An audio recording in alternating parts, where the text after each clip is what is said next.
Yo everybody, welcome. It's no, it's not Friday. I wanted to say it's Friday. No, it's Wednesday, I think. I got all my days in my schedule mixed up, but we're just gonna stream because I've got some time to stream. So we're gonna make some health time again. I'm really feeling the health time thing lately, so we're just gonna do a little bit more of it and see what comes out. The other health time track is pretty much done, so I started a new intro. And I really like where this is going, so I today want to get started making some bass, do some sound design. So let's get to it.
Okay, that's what I have so far.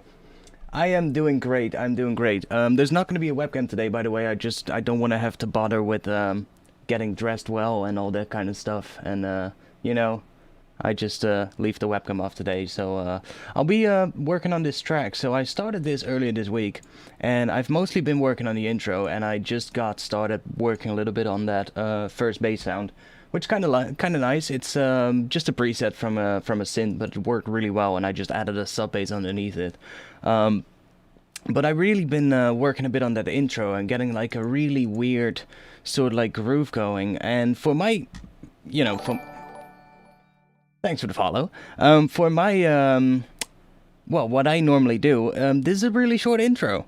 We're looking at 44 seconds of intro, which is very short for what I normally do. I think it can turn out nice. So I think just that the intro itself needs to be a bit louder.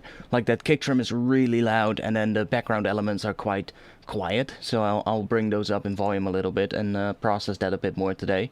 And yeah, if there's any questions about what I've done so far, if you want to know how I did things in the intro, then let me know. Ask me what you want to know. Here it's built out of a whole bunch of layers. And yeah, let's just get into it. Naked pole dancing. No, I don't have a pole dance set around here. I don't have a pole in my room, sadly. You guys would love to see that on the webcam, I'm pretty sure, but no. Sorry. I don't have one.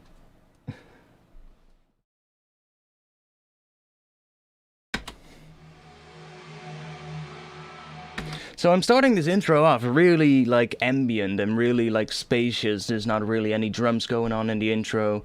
Then halfway through that reverse comes, and then you have that kick drum layered with the, well, kind of like a part of the bass sound. So the main bass is made out of two layers, or actually three, but they're made out of this layer, which is just a sample that I found that I liked. So it's literally just a long sample, actually.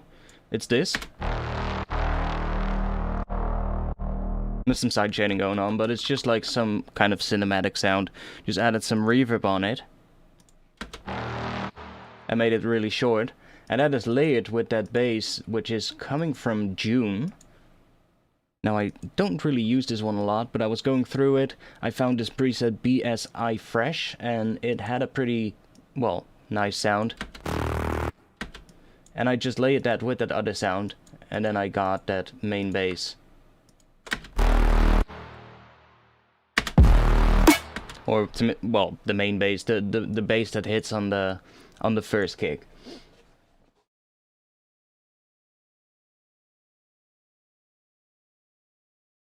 Definitely like your theme section breakdown.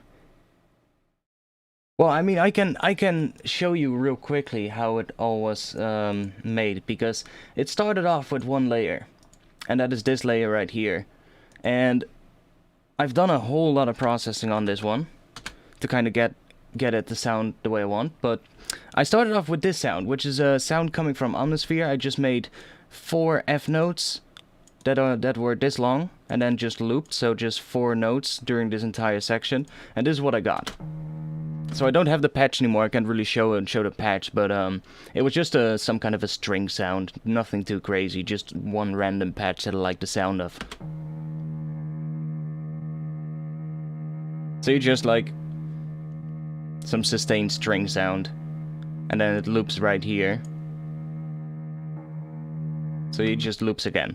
So that is what started off the intro. I had that sound and I just started processing it, and that is what actually became the first sound of the intro. So first I added this audio effect rack with a pitch shifter, which is just going down a full octave, and that is being automated in with this macro knob here, so it's connected to the volume here, so it's just being brought in, and that is being brought in the second half of the intro. So then it becomes, first you have this, and then you get this.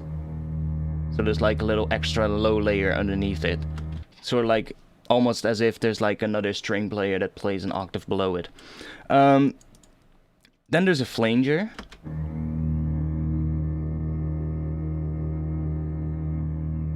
Just a really slow flanger to give it some movement.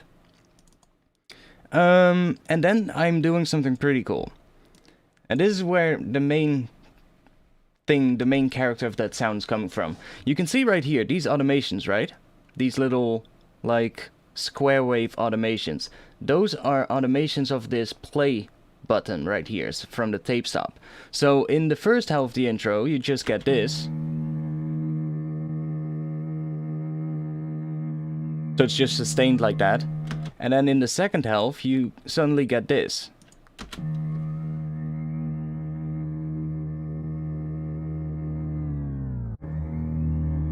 So you get that kind of effect, and that starts looping.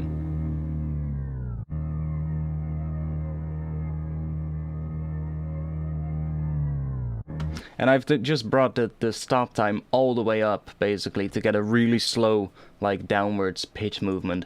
And that is where the main effect came from on this sound. I was just basically trying to process a really simple string sound to see what I could make from it and what I could get. And I then added an autofilter with, again, a really slow LFO on a notch.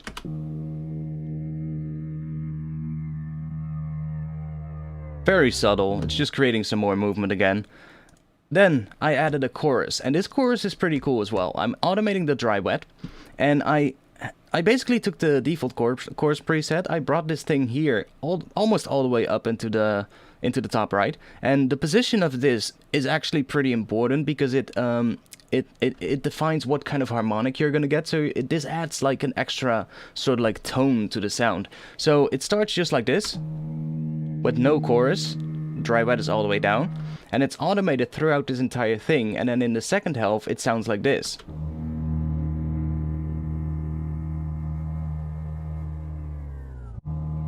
See, so there's like a sort of like an extra tone coming in.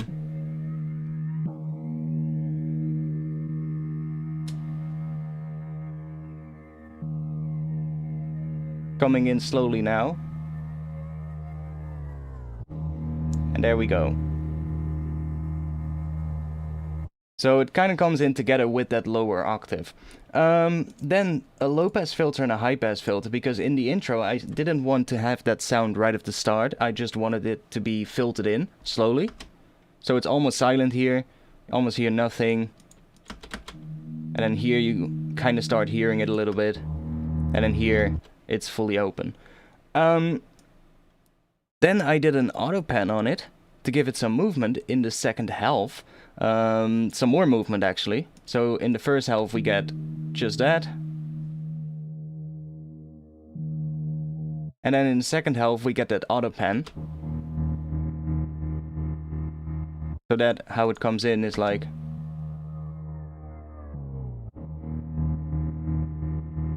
just kind of giving it even more movement.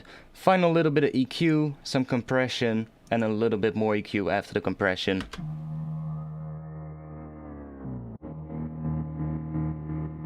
And there we go, that's that layer. And that became the main first sound of the intro.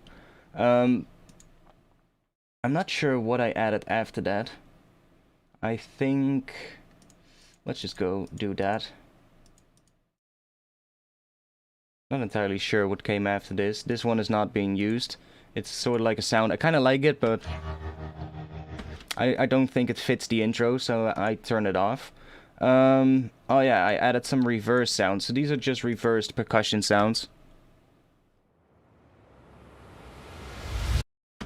Just some reversed, like, cinematic percussion sounds, because if I, like, take this right here and reverse it again, this is what it is.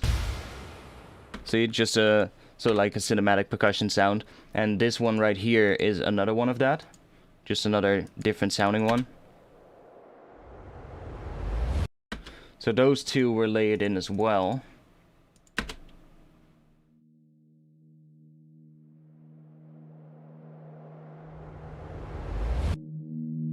See, so that kind of, at every end of the, what is it, 8 bars? Something like that? 4 bars, no, 8 bars. Every 8 bar section there's one of those reversed hits. There's another one right here. I think this is a reversed... not sure what kind of reverse sound it is, but... okay, it's more like a tonal percussion, almost like a brass sound that's been reversed.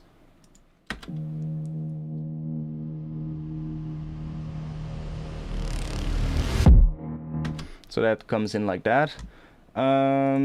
This is a layer coming from... okay.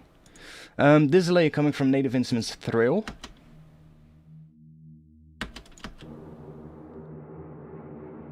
Just like some weird string layer. Basically just a spooky ass kind of rise sound. So that again is filtered in. Yeah, it's filtered in with a low pass filter.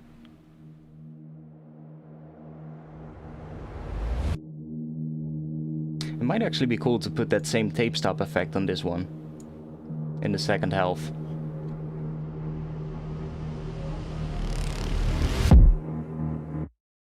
Oh yeah, and there's a kick drum coming in here as well, and that's layered with this sound, which is that sound that layers with the first bass that I made. And that one is being filtered as well. Yeah. There's a low pass filter on it that closes this down towards the end.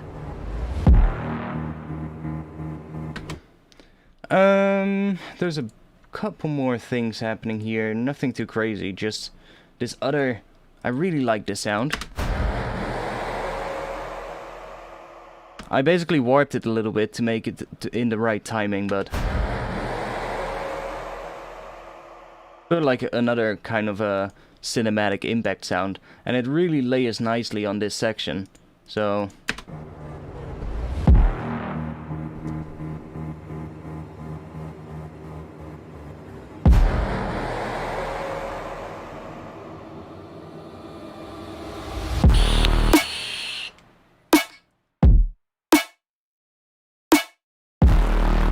it layers really nicely there.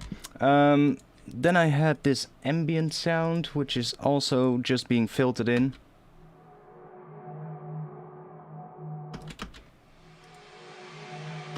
It's just just coming from some kind of a cinematic library. And you can make these kind of sounds easily with just a synthesizer and some reverb, basically. Just take a couple of synthesizer notes and run them through a long reverb, and then give it a fade in and a fade out, and you basically have one of these sounds made your own. So that kind of fills up that first part of the intro, before that other layer comes in with the tape stop. And then I thought I want to have another reverse sound in here, so I took a piano sound. Just took like a regular piano sound. Well, it's kind of high passed, but that's what I took, just some piano sound. And I reversed it. I repeated it a bunch of times, like you can see, and that comes in as well.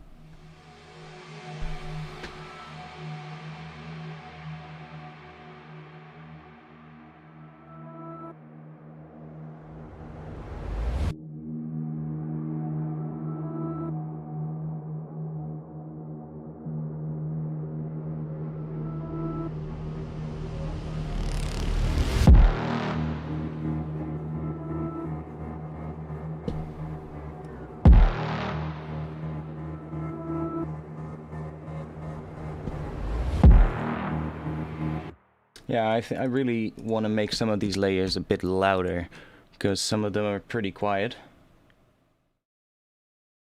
Like this one can definitely be a bit louder, because this is like the main layer in the intro.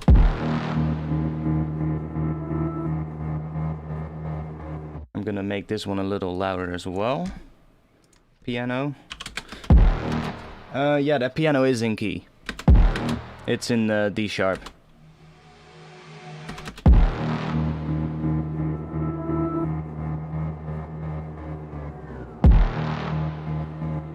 So I'm thinking, what if I take that tape stop,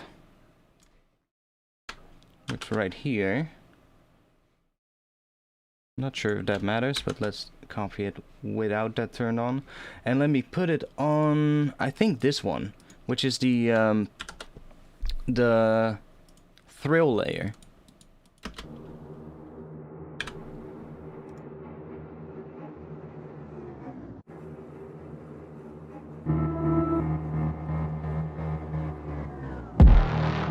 Yeah, that's nice. And I could maybe also, yeah, let's also put it on this one. Why not?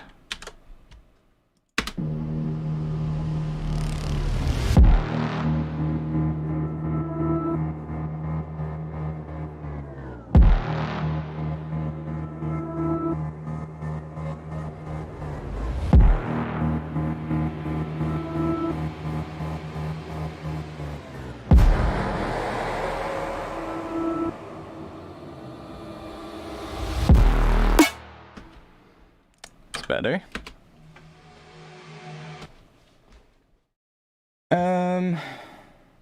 What library that is, I'm not entirely sure. Let's see. I can't see it because I froze them. Oh, this one is still, oh, it's the Iser X Classic Trailers Toolkit. They sponsored me the plugin to do a video about it, which I've done. It's a contact library actually, to kind of make like cinematic, well, like cinematic trailer hits and trailer music with. And with it there's also a library of samples, and I still use those samples quite a bit because they're pretty nice. They have like good, like, well, you know, like trailer hits, stuff like that, which is great. You know, I love those kind of sounds, and they're great for intros, so I use that sample pack a lot. But you can also use the contact library that comes with it to make your own, basically, which is really cool. But yeah, it's a good pack.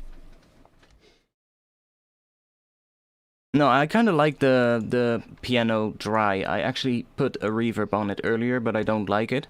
I like it when it's a little bit drier, so that it really just stops. Like right after it. I really want it to stop like that. I kind of like that effect right here.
I want an extra riser in this section, so let's make one.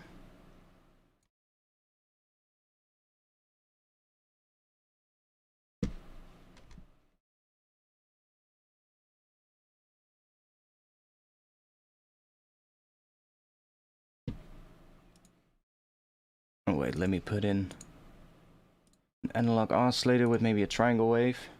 And let's set this to 12 or 24.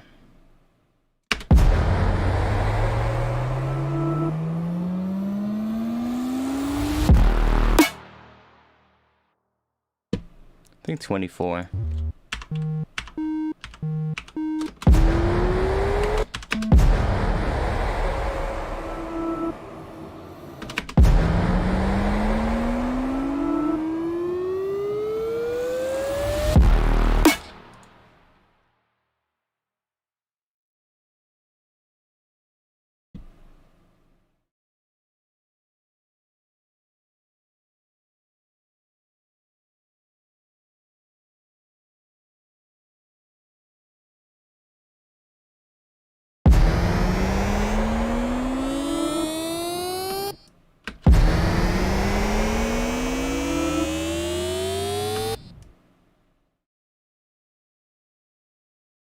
Make an LFO and do a ramp up shape. And let's sync this. I'm not sure how long this is gonna be. I think that. Let's do unipolar and let's assign that to this. Oh, that's a lot. Can I do like a really tiny range? That would be great. Oh wait, I can. Let me bring this down.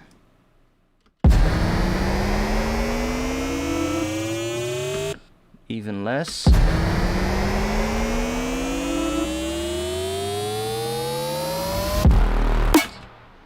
Okay. Try bringing it down an octave.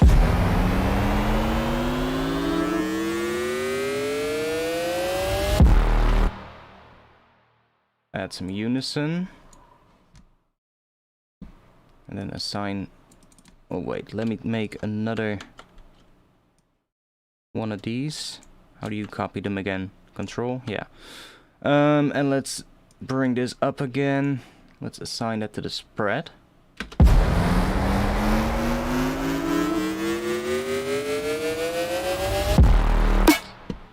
Okay. And I'm also gonna put it on the detune.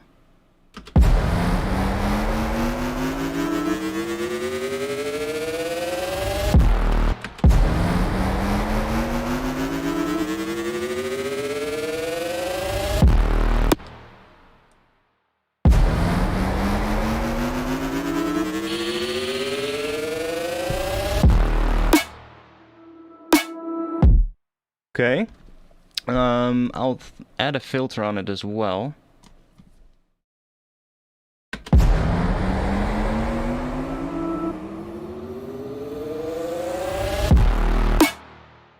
Probably make it go from low to higher. So let's copy this again. Assign that to here. And we're gonna start up here.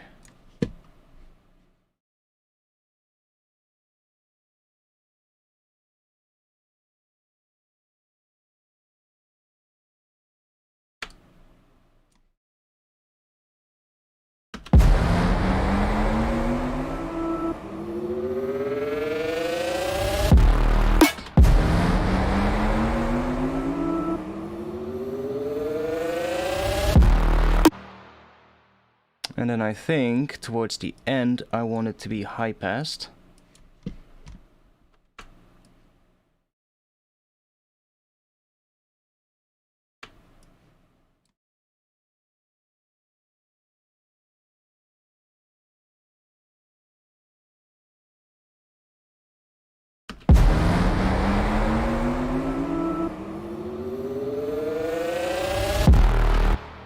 A little bit more.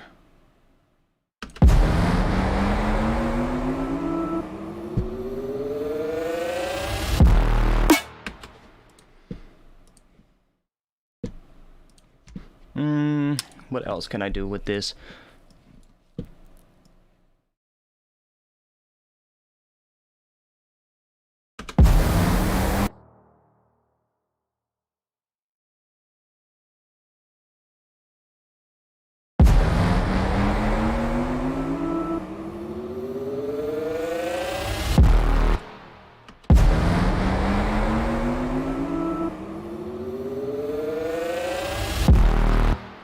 Like, if you bring it all the way down, it's going to distort like crap, but if you are gonna stay just below it...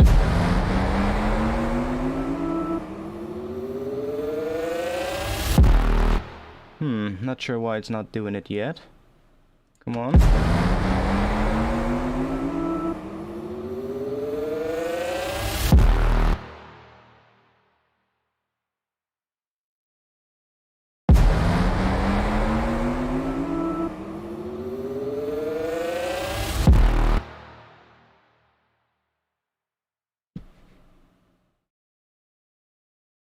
A little less on the high pass, maybe.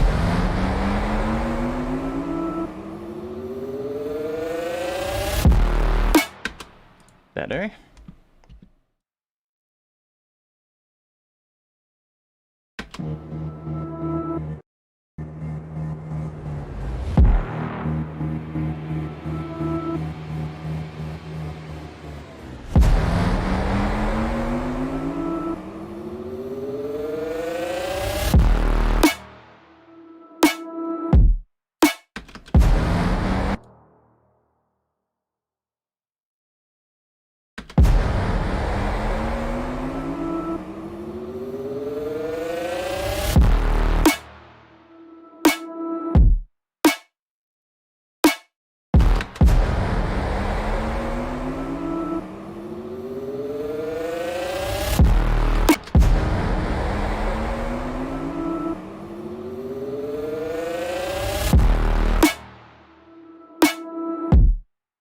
Okay, better.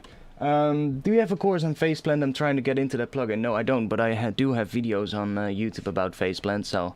and they're free, so you can just watch them. I actually have a couple of videos where I do some basic stuff in faceplant, and I run you through, like, the entire thing. And then I done a couple of sound design videos as well. I should do more, but I'm just too caught up in working on music at the moment, so... I did record a new faceplant tutorial earlier this week. I just haven't gotten around to editing it yet, but should probably try edit that soon.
I think we have to use this instrument.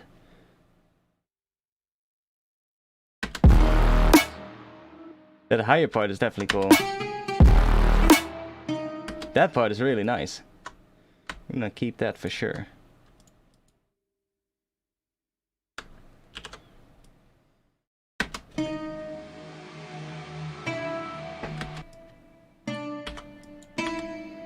So that's this part.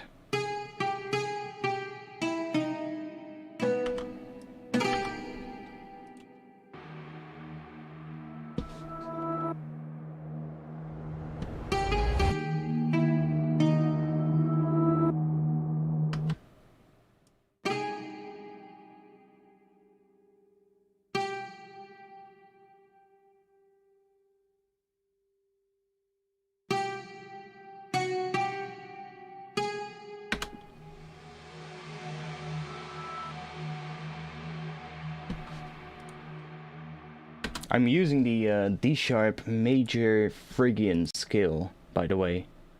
I think it was. Dun, dun, dun, dun. Oh no, just a regular D sharp Phrygian. I think. Let's see. D sharp E. Oh no, I think it's the major one. Let's see. Let me have a little look what this scale is that I'm using.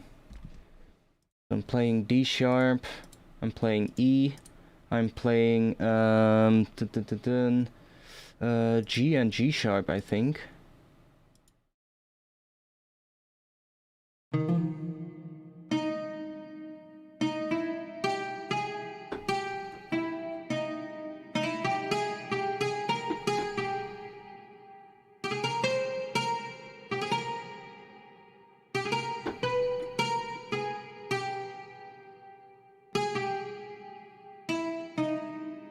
Yeah.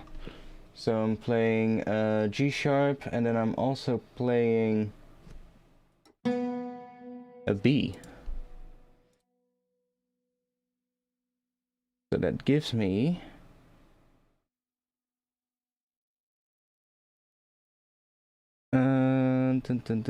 is that, yeah, it's the major Phrygian. Okay. Okay. Just had to know that real quick.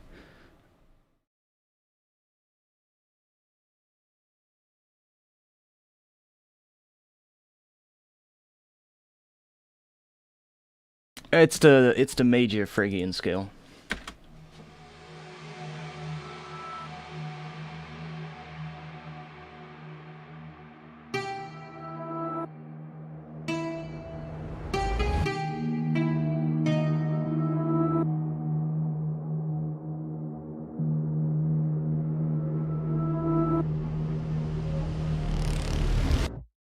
It almost should be used here, I think.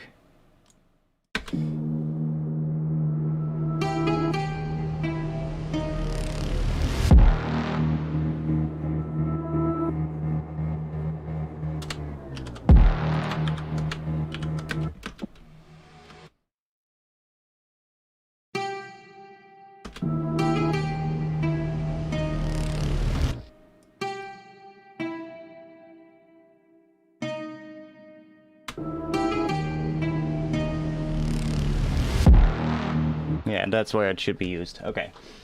I'm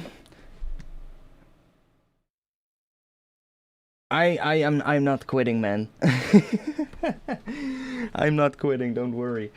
Don't worry, I've been streaming more than ever during these times.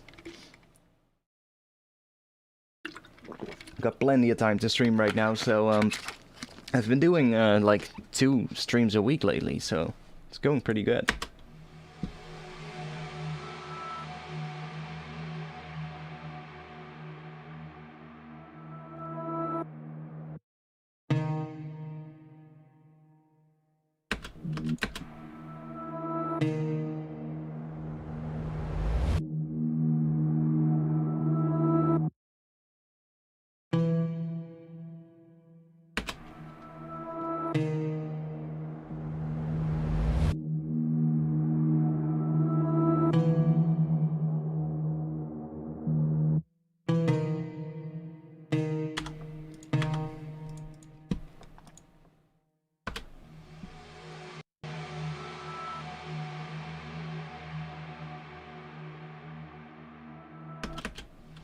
Yeah, I kind of should use this a little more, I think.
Yeah, I'm not sure what I'll do with this. Let's see.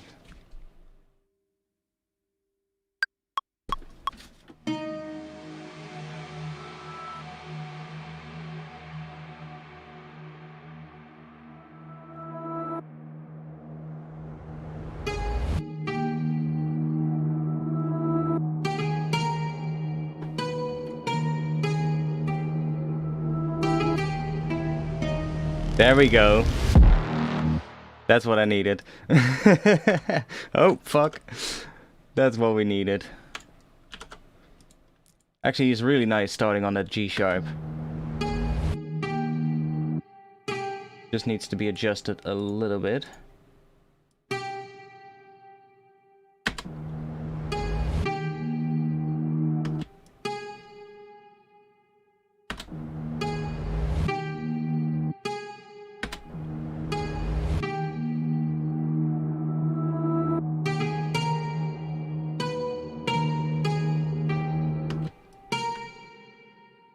Doesn't have to be exactly on the grid, but...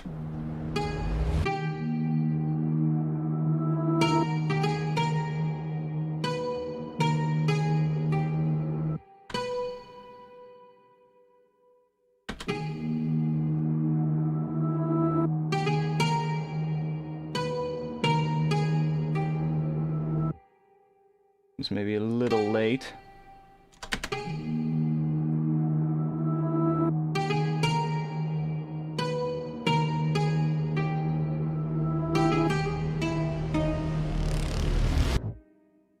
That was cool. That actually works really well.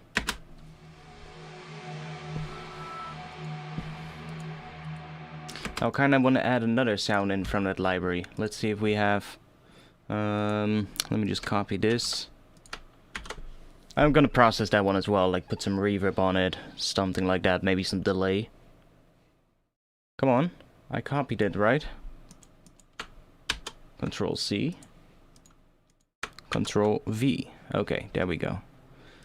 Are there also... what other sounds are in here?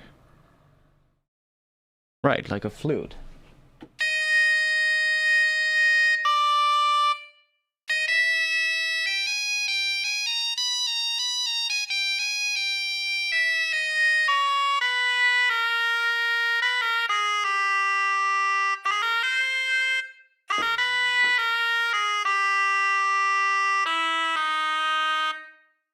Okay, what else do we have?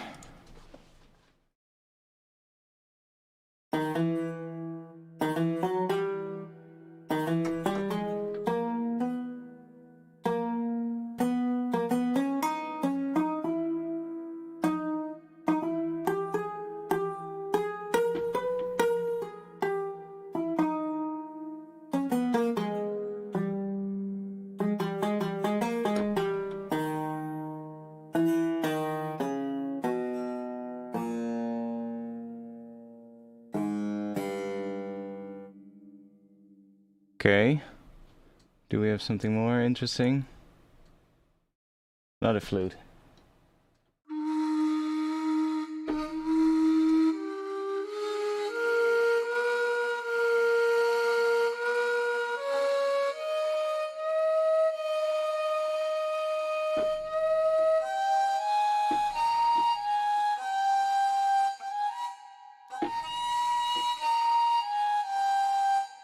That's kind of cool. What can we do with that?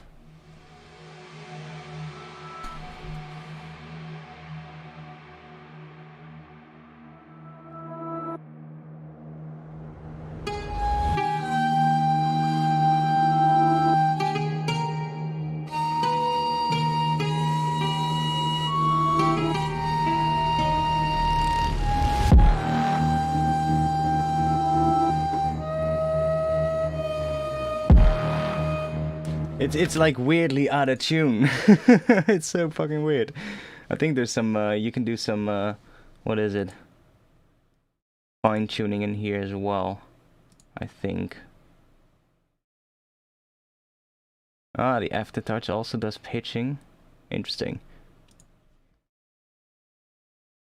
I think changing this also does something. Oh, we have phrases too.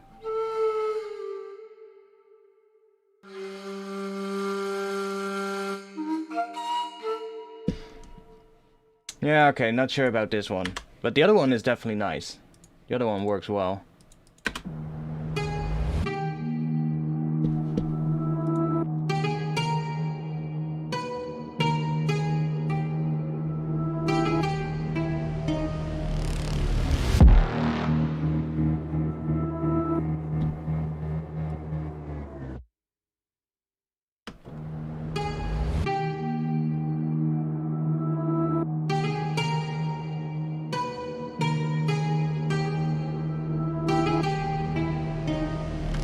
That pitch bend on that one note was really nice. Sadly, you can't really control that. I'll resample it a bunch of times and then pick the right parts out of it. Because I heard some nice pitch bend.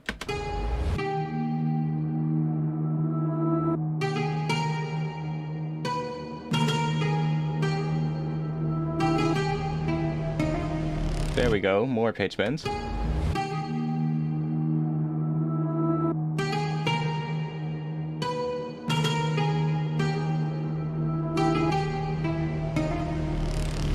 Yeah, that's pretty cool. Now I think this sound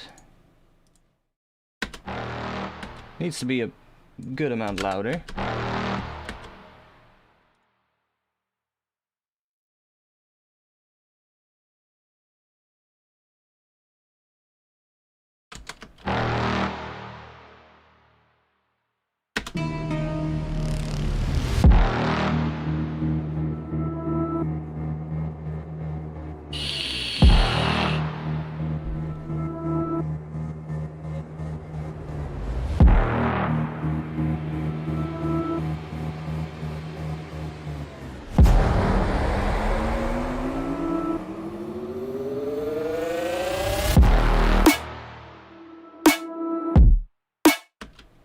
Now that kick has a lot of low end, by the way. It's very long as well. Probably cut it a bit shorter. That's better. It's still pretty long and there's like this weird... That's layered in the kick. It's like this kick. It's also from that cinematic sample pack, by the way. It contained that kick and I really liked it. Had a nice and dirty sound to it. And then that weird part. And together it just layers well. See, that's without. And that's with. It just adds some dirt. It's really nice.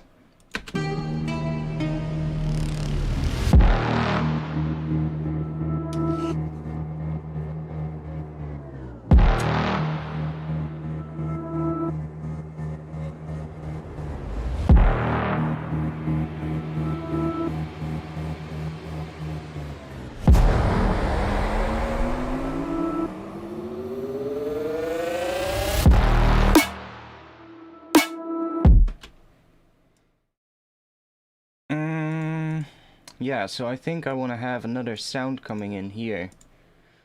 I don't think I'll add another bass sound here. I think I'll actually leave this empty. I kind of like it. Maybe just some reverse sound, but something like that. But nothing too crazy, just some ambience here.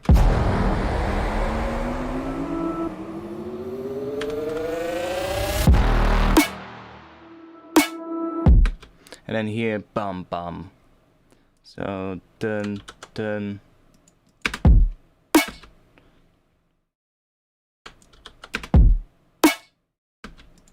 Something like that.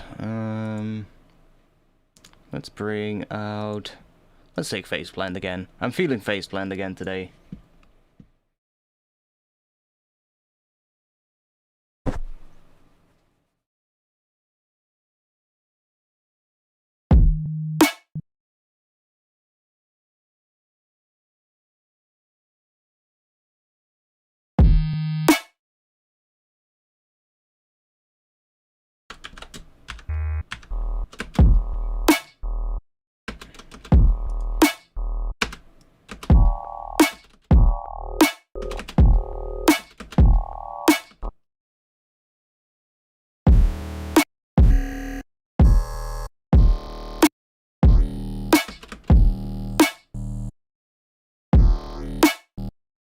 Let's assign an LFO to that. Let's take a ramp down, unipolar, sync it to the BPM, do it as a one shot.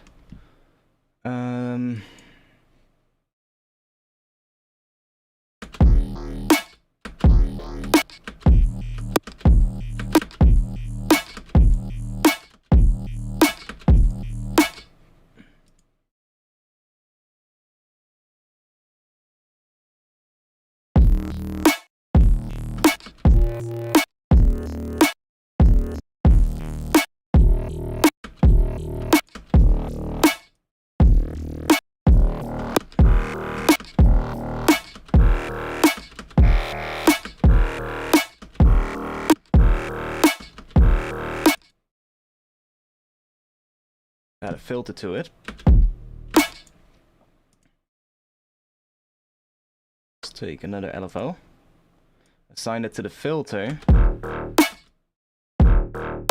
so we can create some more rhythmic movement on it.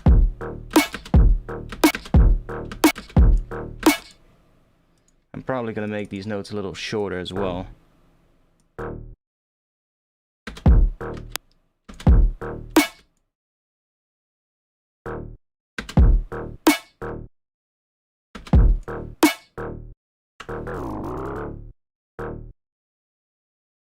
And now we are gonna do a shitload of processing.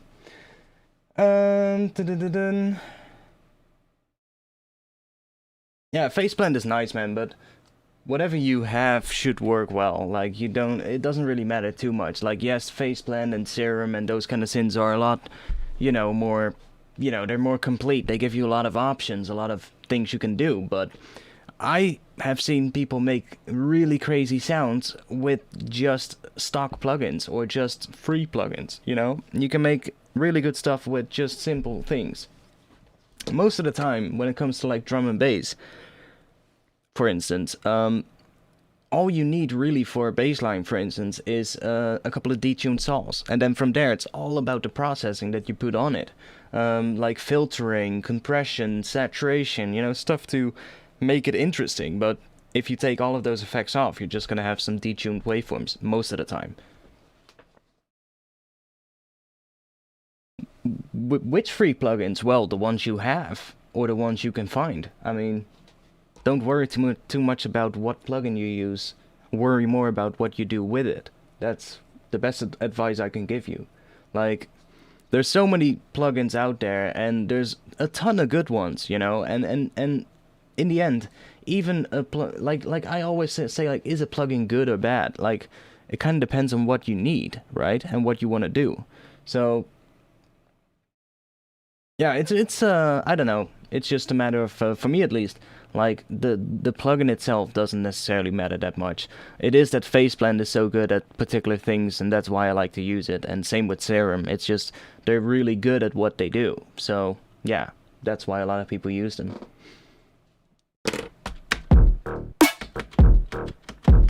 Okay, I want to make this weirder, dirtier. So first, let's add a notch filter as well. That's kind of gonna move in the opposite direction of the low pass.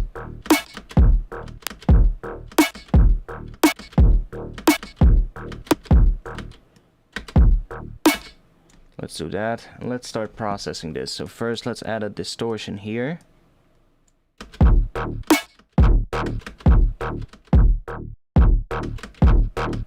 I can also try a bandpass filter.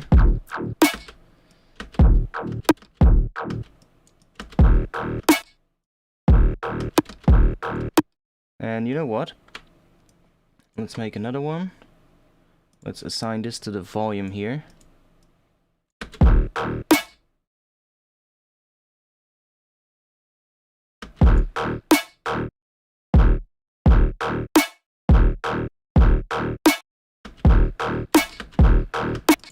Okay, let's start processing that. So first thing I'm gonna add is a reverb, I think.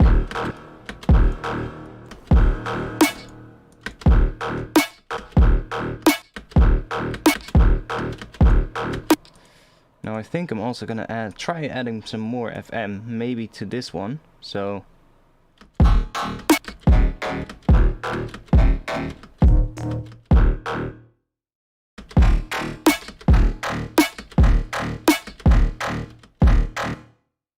kind of interesting.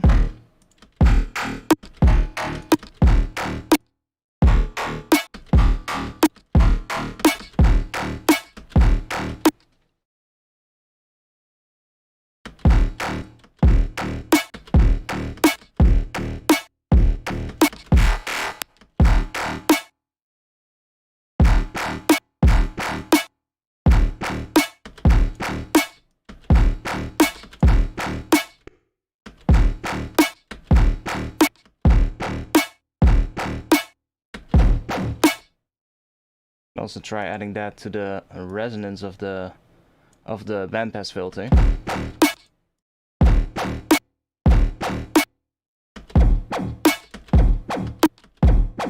Ooh, what happens if we distort that a lot?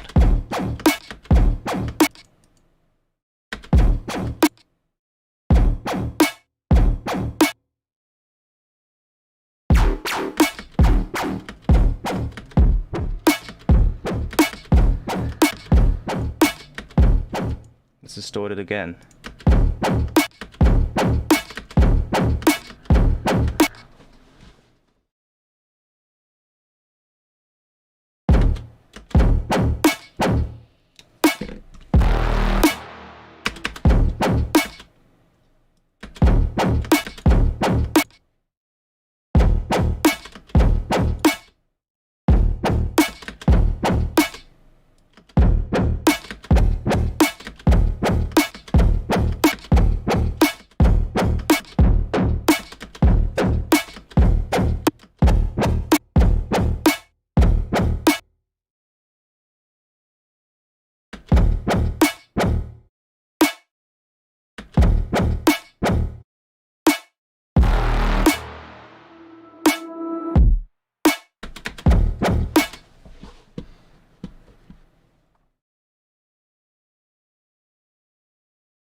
Copy this LFO, assign that to here, and then change the shape a little bit.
try doing another filter on it.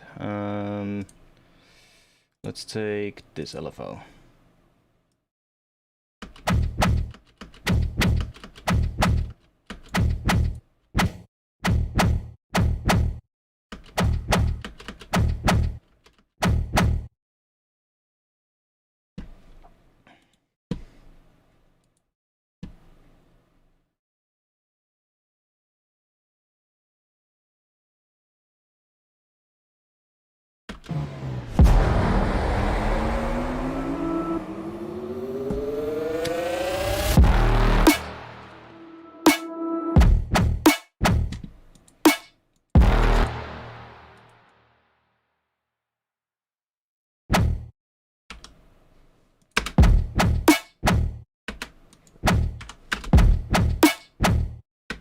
I think I'm gonna make these offbeat ones a little later, so we get like a little bit of a how do you say it, like a weird ass vibe, like almost like a lazy drum vibe. Like if I do the same for the kick, like let's say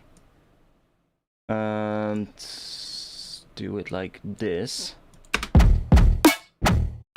That's kind of cool. Yeah, it's kind of like swing, but manually. Like if we have just a kick.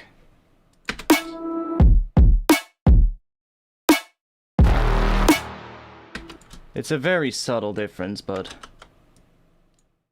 like as opposed to that. Just taking them and then just putting them slightly off grid. Kind of like that. It's kind of cool.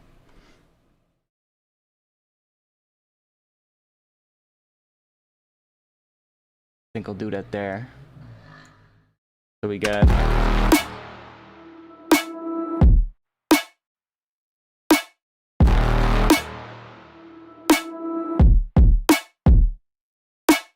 yeah, that's cool.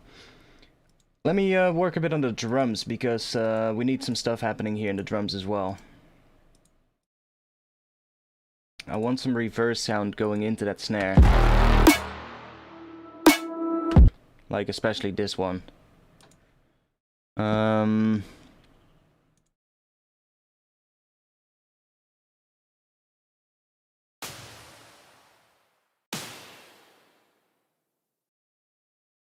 Just try adding something like that.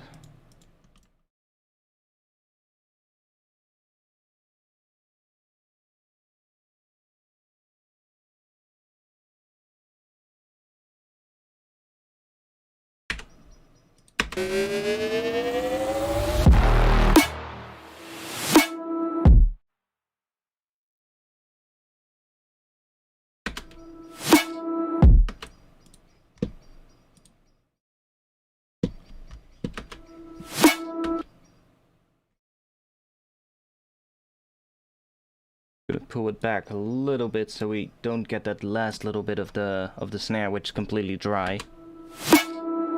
Maybe even a little more, just so we get that. Then maybe low pass it.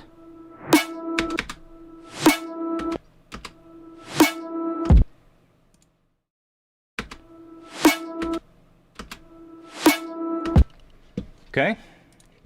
And then I'll try putting some reverb on this.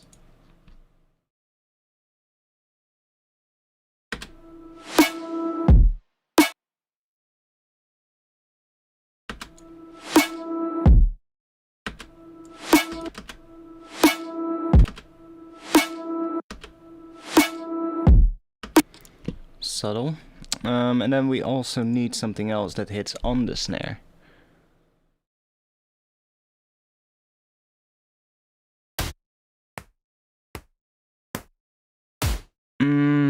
Do I have something? Well, I guess these would maybe work.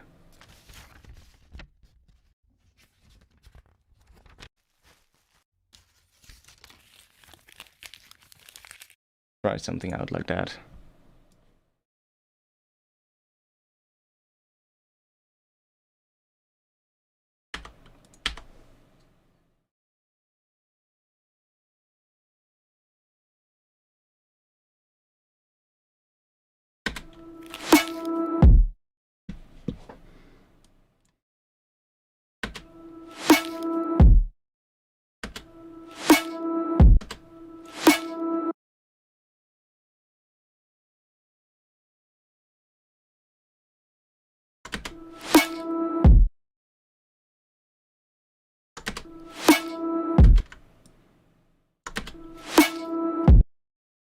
And just go through, try and find something that sounds cool.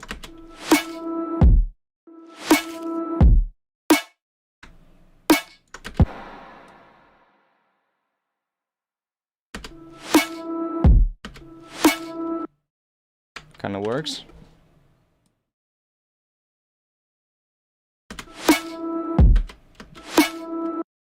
Let's put some reverb on that as well.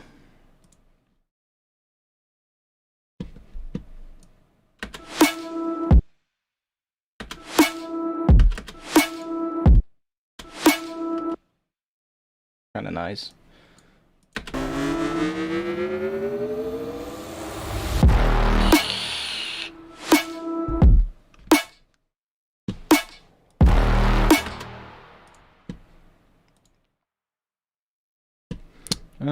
I can try adding a little bit of reverb to the snare itself. Just by doing it in a rack. Let's create one chain, which is just going to be the dry chain. And then another one, which is going to be the wet chain. Put a reverb on here.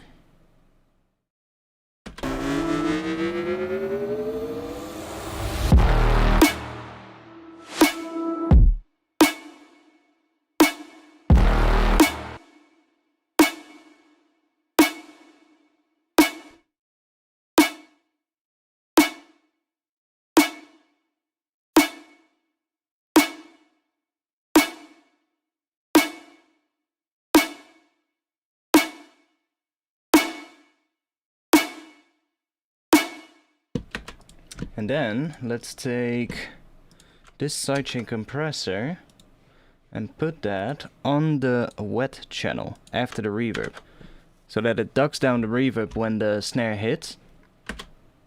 I think I can make it a little longer.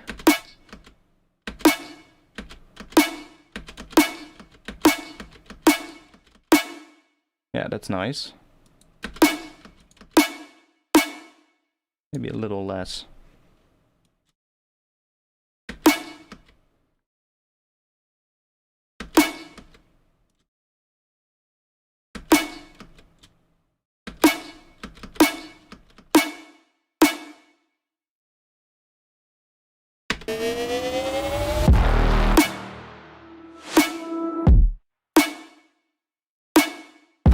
Although I kind of liked it dry as well.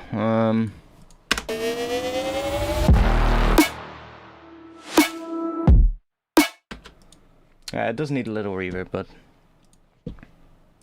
maybe not this much. Let me EQ it as well.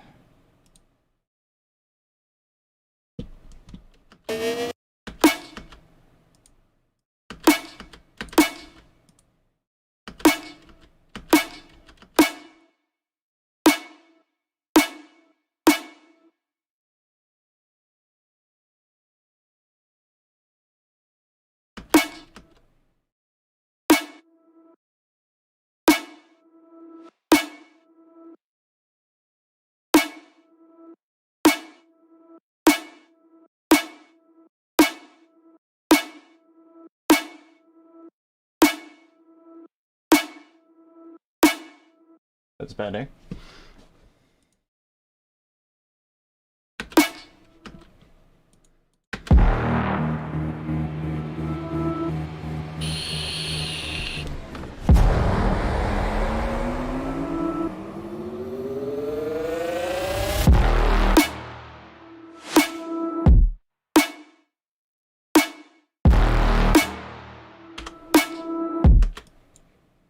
Okay, then here yeah, I think I'm gonna do that offbeat kind of thing. It's kind of cool. Gives it like a lazy kind of vibe, which is kind of cool.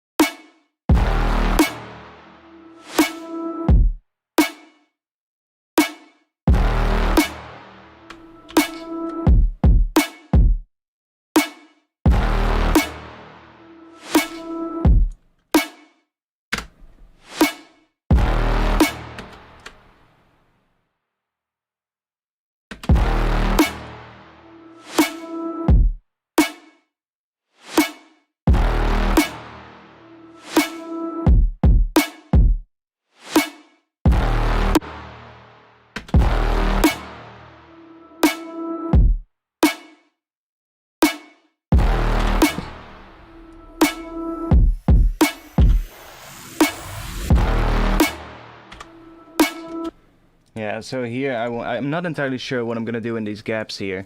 I was thinking if I can find like a good vocal, that would be really nice. Like a vocal in here would really be cool, but it would have to be something original. I don't really want to use an acapella or something like that. I'm thinking something like an old school hip hop kind of vocal would be really fun in here. Now, I think I want to add another sound. I already have the notes here. That is basically gonna come in this second half. Record my dog. Not sure if my dog can rap, but we can try. Yeah, so I'm thinking some kind of a sound here. I'm not sure what though. So let me just grab an omnisphere.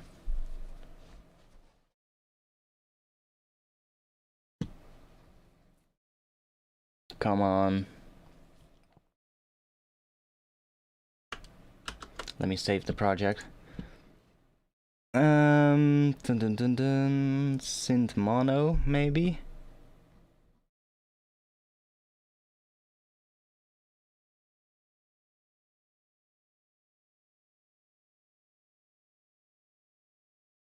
I don't have any... Oh, nice. I don't have any synths marked. I had one earlier which was really good for this kind of stuff, but I forgot what it was called.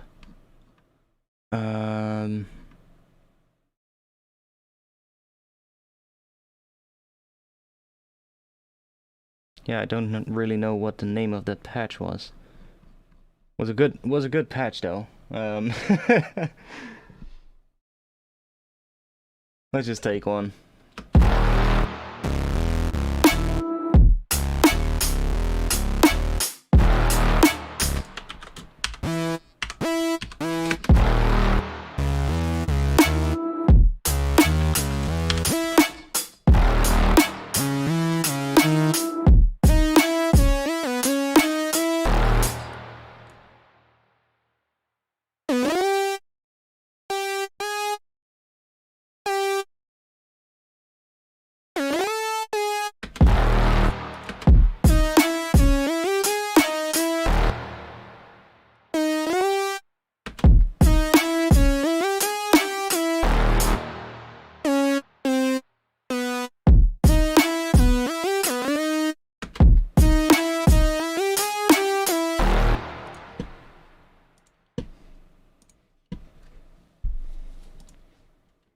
Let's see. I want something. I think I want to have some kind of a gliding thing. So let's click on that. Chunky stacker. What is that gonna sound like?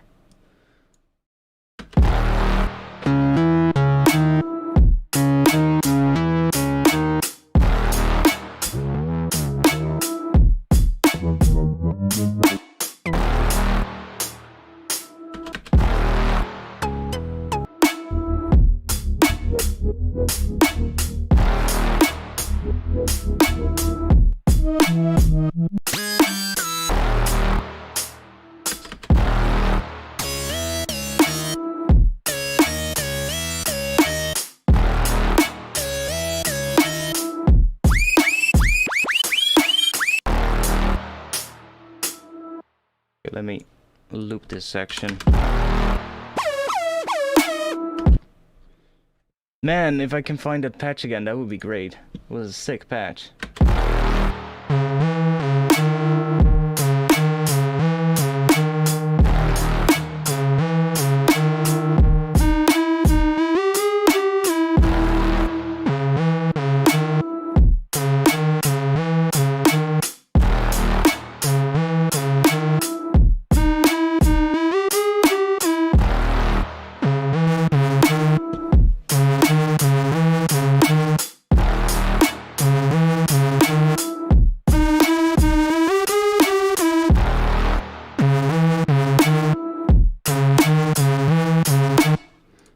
This one could work. Let me try out doing... I'm gonna do the same trick as what I did on the intro sound. Take this, bring it down a full octave, and then group it. And then make another chain, which is dry, so nothing on it.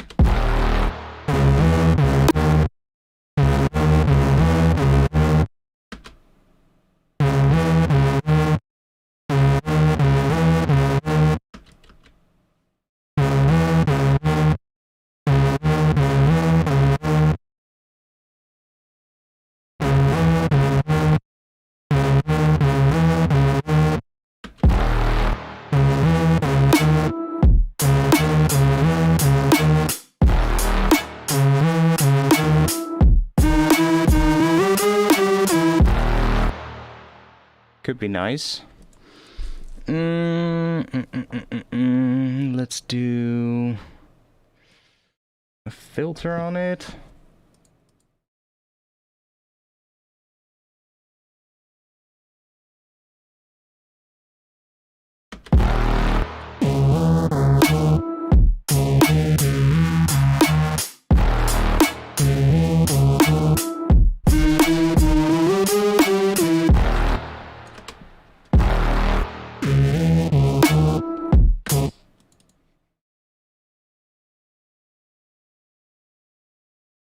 Yeah, this sound could work, but I'm gonna go back into Omnisphere real quick. I'm gonna try some other sounds, see if we can find something more interesting.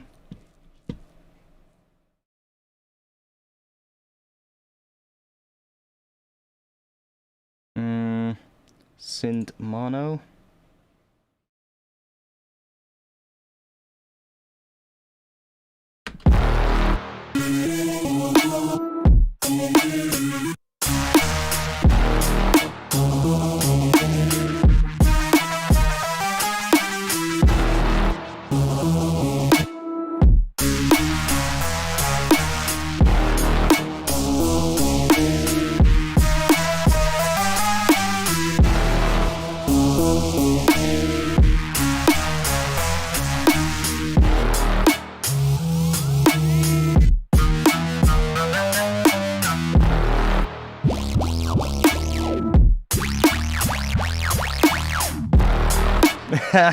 Okay.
I'm also gonna do some bass sound design later, just make a whole lot of bass, and then resample the heck out of it, so that I have like a whole bunch of new kind of stuff for this track to work with.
want it to glide more. Like, it does glide between the notes, but... maybe bring this up a little.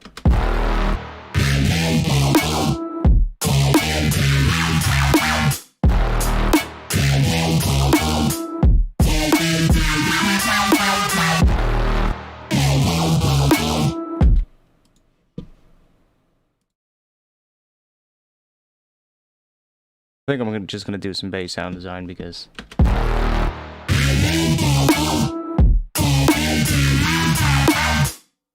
I do kind of like that pattern though.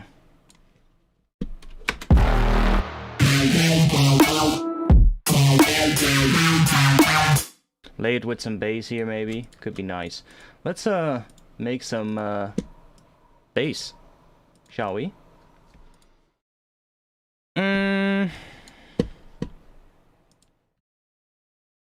Let's take a face plant.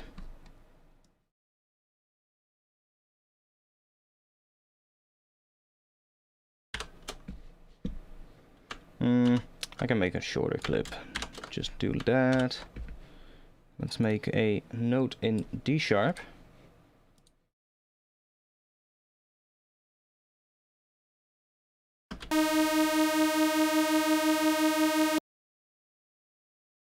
Add some distortion. Let's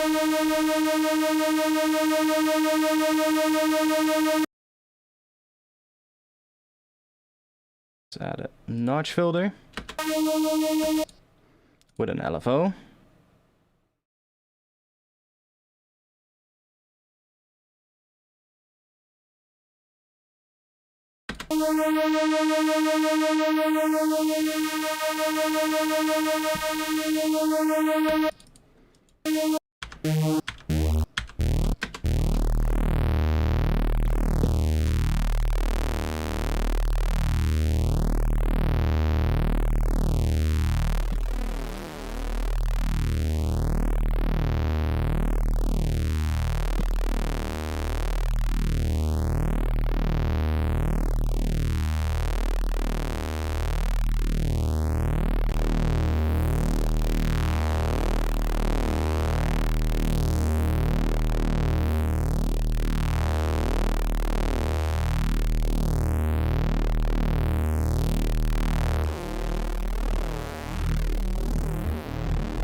Why not?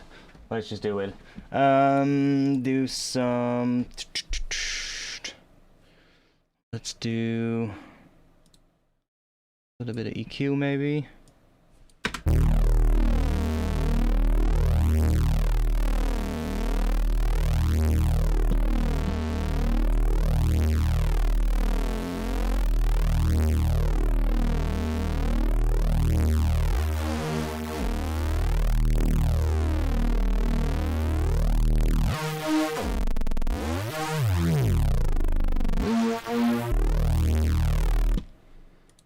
Okay, now let's do a lot more stuff to it. What else can we do? Maybe add a little bit of FM.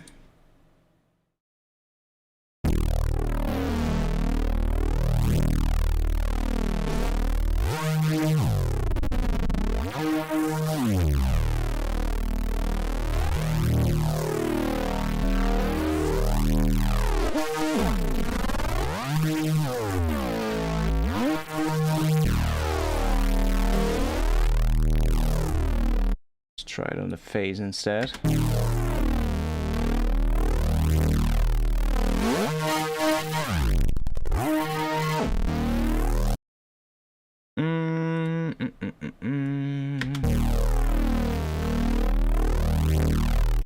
Was getting a bit too wide. Now let's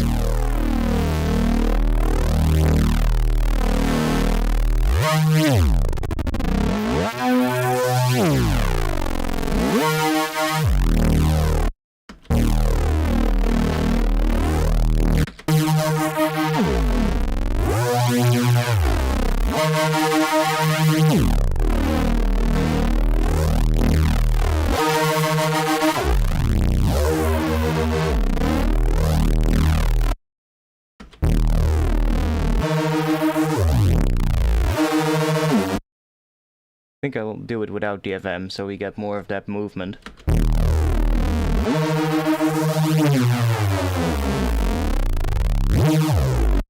Okay. Now we want to do a lot of filter movement and stuff like that. So let me just do it with like the Ableton stuff. Let's put a bandpass on it.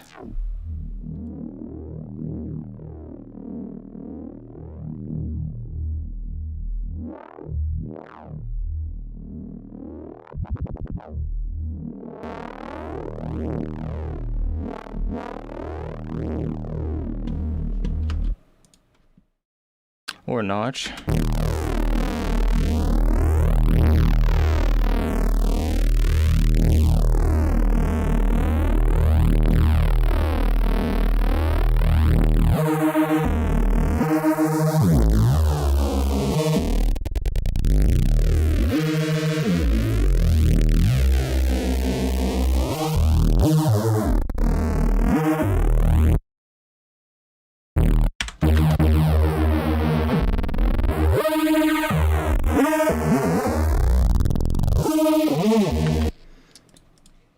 Set that range to be 12.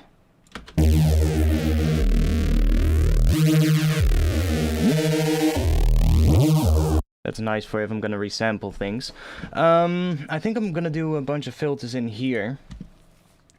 So let's just do maybe a low pass filter at the start. And then we need an LFO. I'm just gonna make some random shapes like this, and then let's go like that and do like this, and let's make it go pretty slow.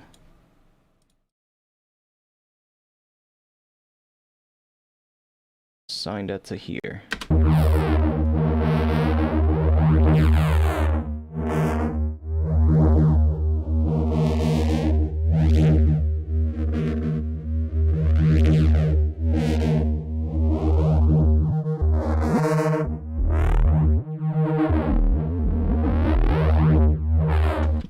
Yeah, I can do it at the end of phase blend too. It doesn't matter. It really doesn't matter.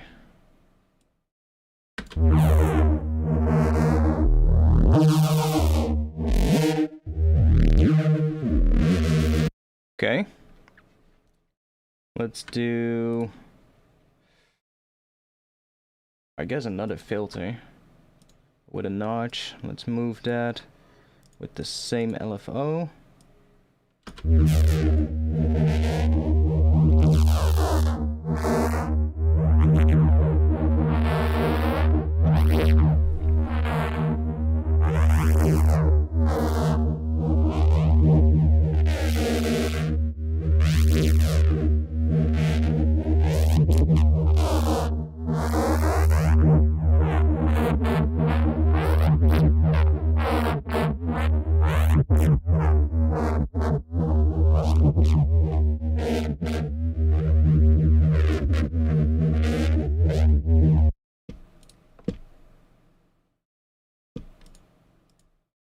Try this out.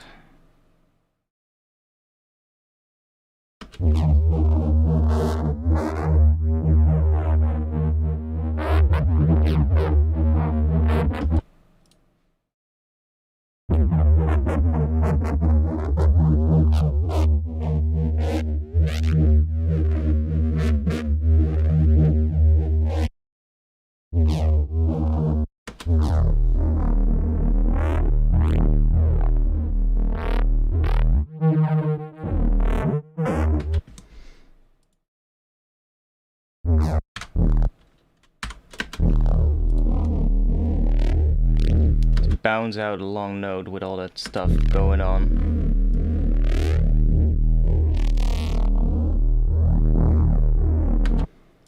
Let me put some multiband compression on it to get some of those high frequencies back.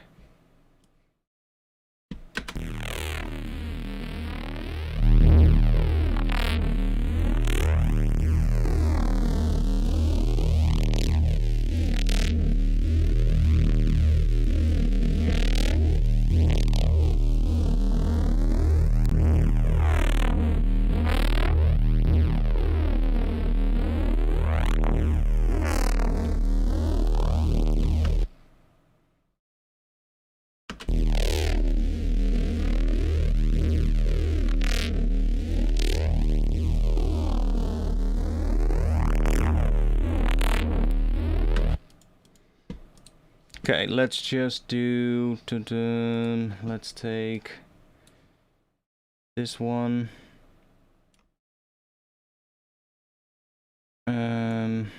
Let's do that to here.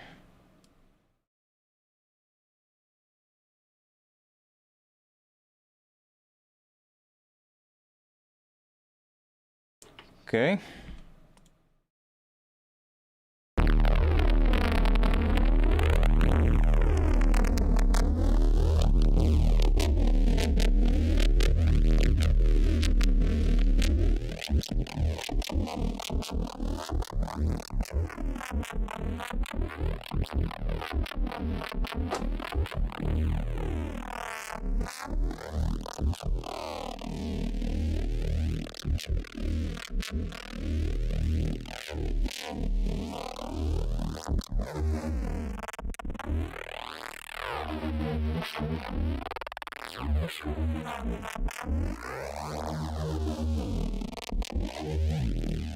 Just gonna record a whole bunch of those kind of things, and then I can resample it afterwards. Let's make it a bit louder.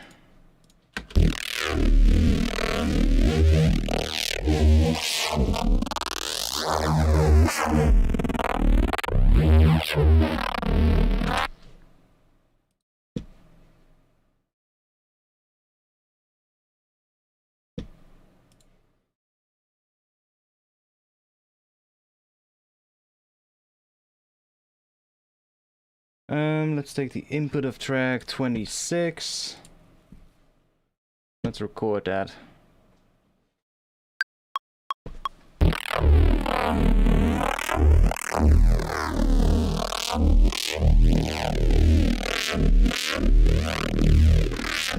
Oh wait, I also gotta arm this one, otherwise I can't do the pitch bends.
Okay, that'll be enough for now. Just all kinds of weird stuff.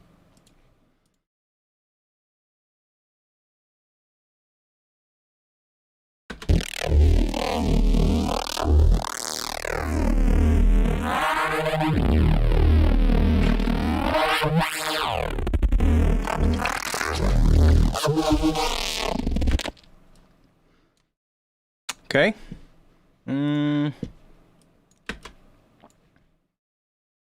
Before I do anything else, let me bounce this one to audio.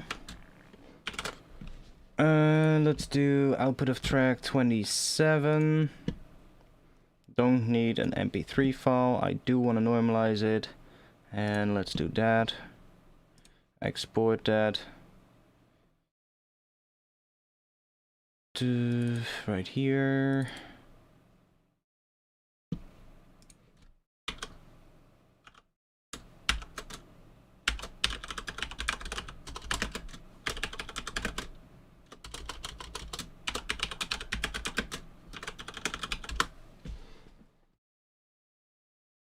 Hey, Seamless, welcome to the stream. Good to see you here. Okay, is there any questions, by the way? If anybody's watching, if you have a question, just let me know in the chat and I'll try and answer it. And if you want to be a member of my Discord, I have a link to my Discord in the description below this live stream. So if you're on YouTube, just check the description. If you're on Twitch, just scroll down and you'll find it there. And join the Discord, that would be great. I see we have 55 people watching. I'm not sure if everybody here is a regular or if there's new people here, but if you're new, then check out the Discord. Gonna resample and faceplant again or chop it up or both. I think I'll put it, I do think I'm gonna put this one in faceplant first, because I think it would maybe be nice to make this sound, the sound that I made just now here, make a sound with that Reese that goes here. Just process that Reese and turn it into something cool that fits in this section. Could also put it in a sampler instead.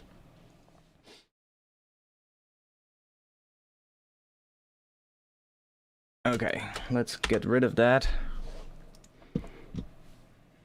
I'll try faceplant first. Well, I mean, sampler's easy. I like sampler. It's so simple to do. Just take the regular sampler. Let's put that sound in our sampler.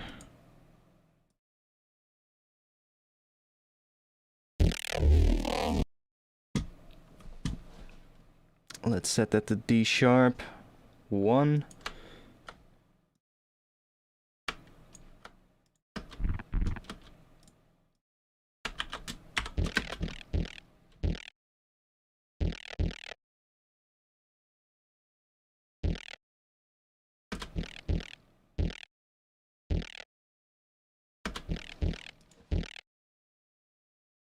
Okay, let's turn the filter off for now. Let's bring this up. Let's add a pitch envelope.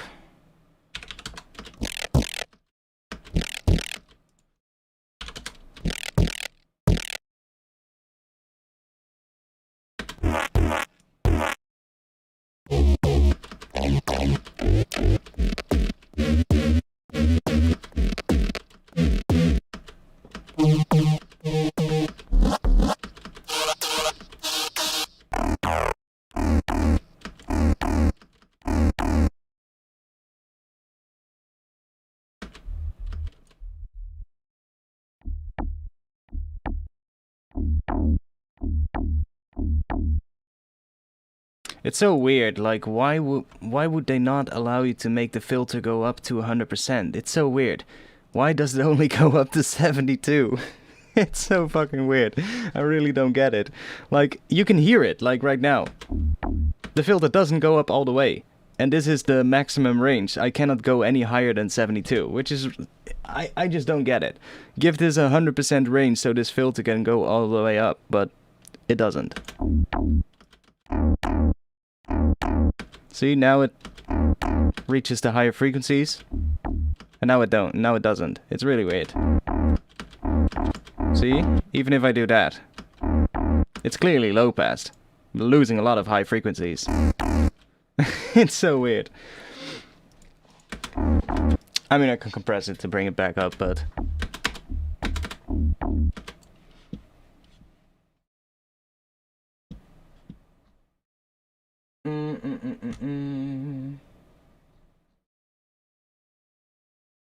Oh yeah, Patcher. We have Rex. It's been a while since I've used FL.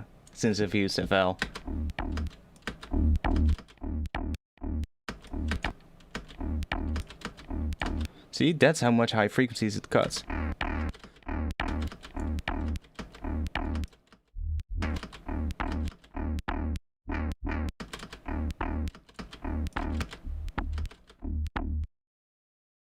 Let's distort it.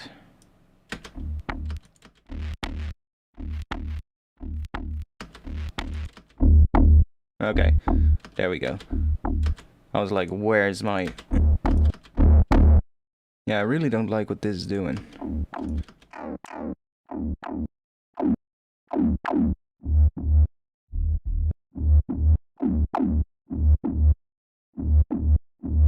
Yeah, not a fan of that filter in the sampler. That's too bad.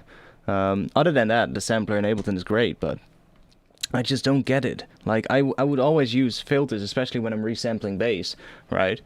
I would definitely use a filter, but it's just so weird that the filter just doesn't go up to 100% on the envelope. It's so weird. Like, makes no sense at all. Why would you do it?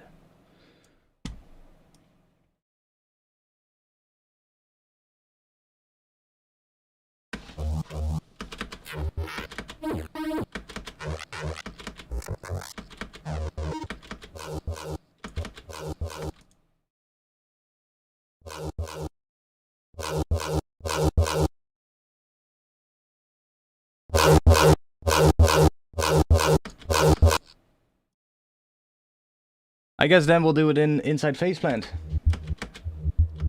That allows me to do it as much as I want. There we go.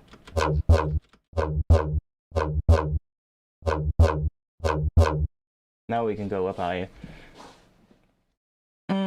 Is there some bass level setting somewhere? Oh wait, maybe I know what it is. Now you say that. Maybe I know what it is. Let's try it out. Now I want to know for sure if it's that. It might be the key tracking on the filter. I'm not sure if that is turned on by default. If it is, then maybe it's that. Still weird, but yeah, key tracking is on. So if I bring that all the way down and then do this, I get nothing. Oh, we get something. Do D1, D sharp 1. I think I get more high frequencies now.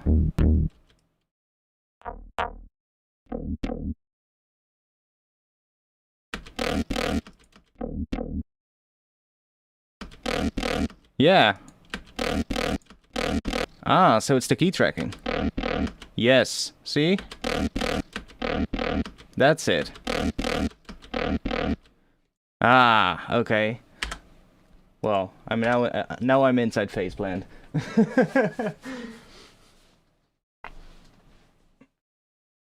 I guess that's the culprit.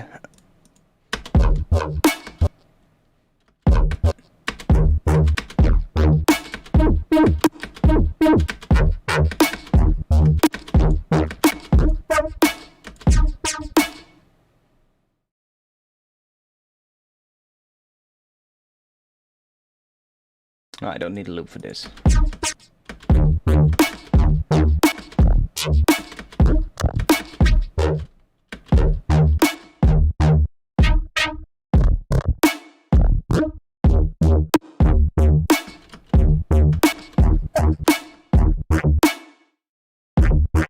One thing I wished about faceplant,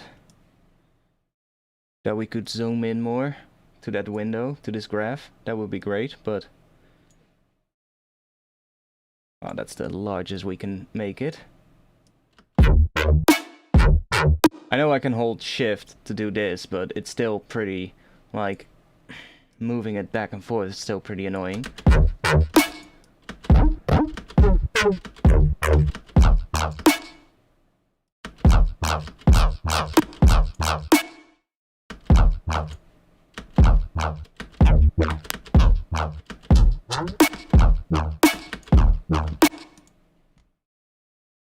Now these are huge.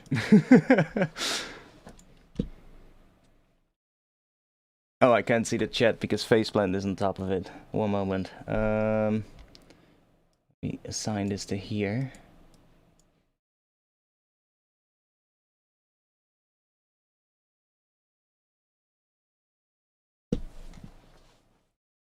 Yeah, if you hold shift, then you can scroll down like that so that it moves a little bit smoother, but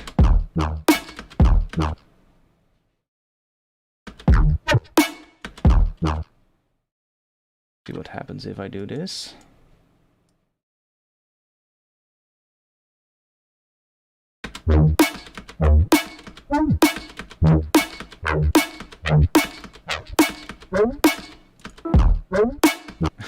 can get.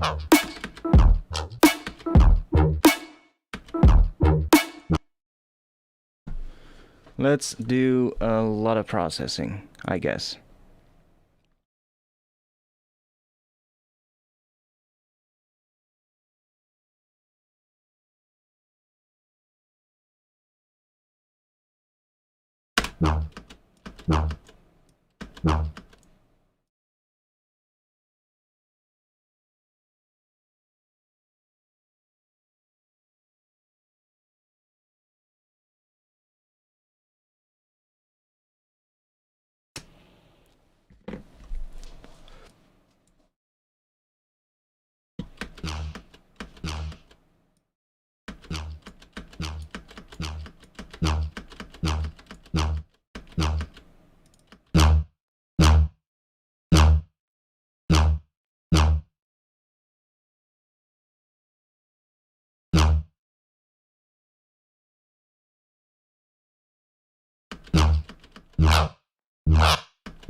Let me add a pitch envelope to it as well.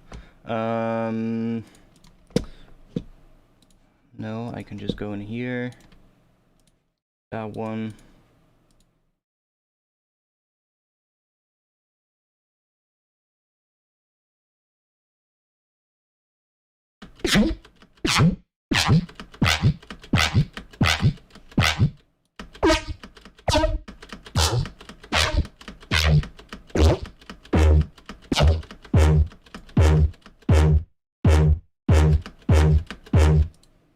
Kinda like the sound of that.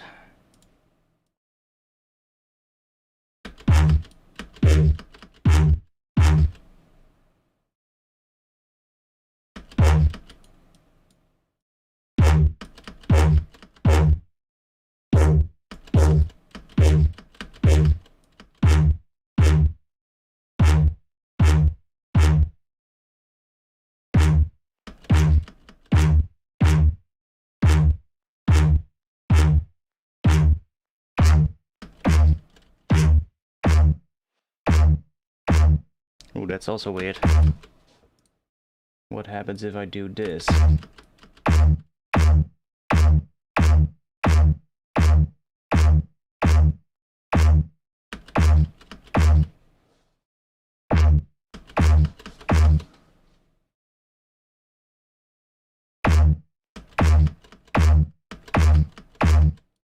That's weird, but I like it. What else can we do to it?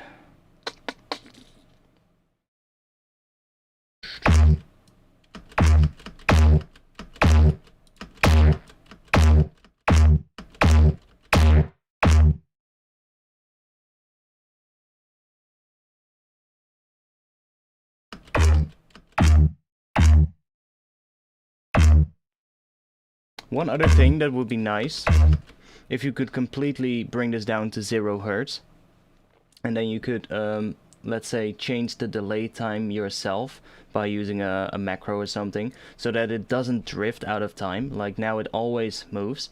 Like if you, I guess it's just like the flange and the chorus and phase inside Serum, right? You can bring them all the way down to 0 Hertz, which is really cool, because then you can, for instance, use the phaser as like, you know, another filter in a way, which is really cool. Kinda sounds like a brass step. Yeah, it's kinda weird. Not even sure what key it is in right now.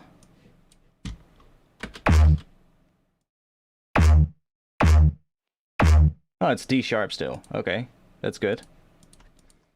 Could also been like some weird pitch because, you know, I used all these pitch bends when I made the file that I threw into Phase Blend, but...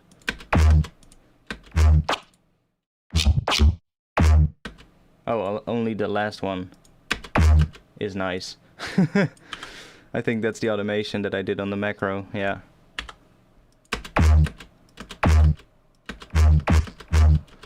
Yeah, here there's a a sidechain going on.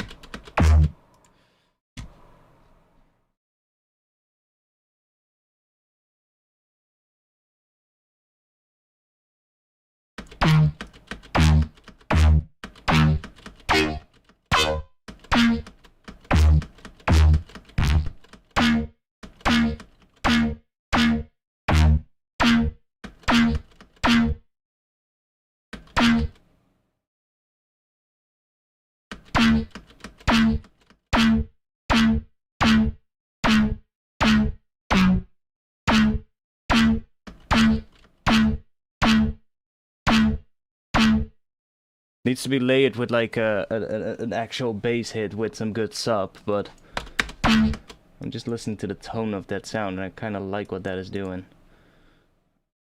Try and comb filter.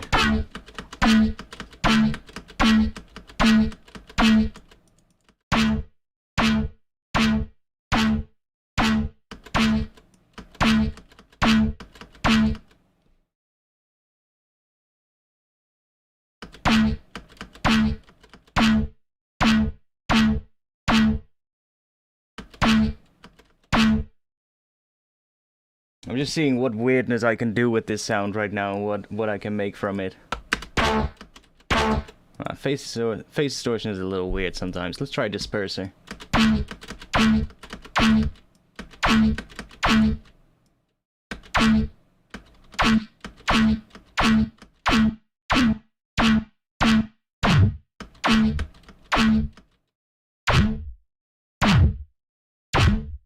Ooh, let's try this.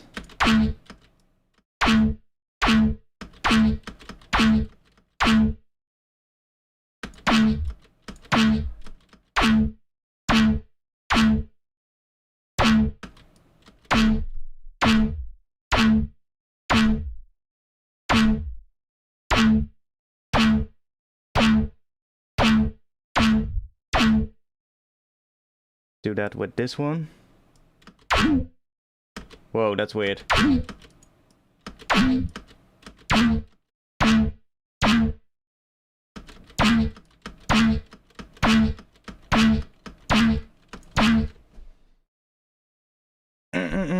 Yeah, we're just doing some weird random stuff today. I actually should be working on actually thinking about what the track is gonna do, but I mean, we're having fun, so that's all that matters.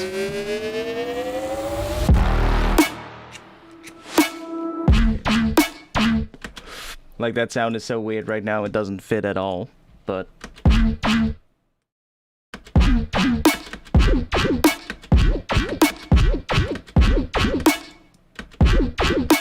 so fucking weird. Let's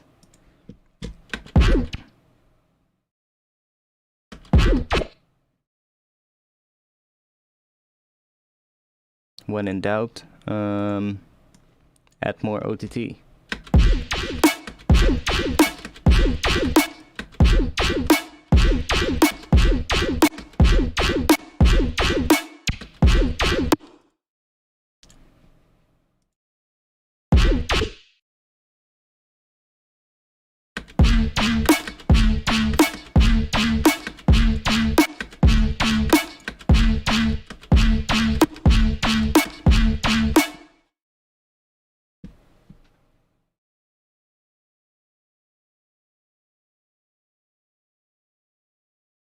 Yeah, it could work as an effects type of thing.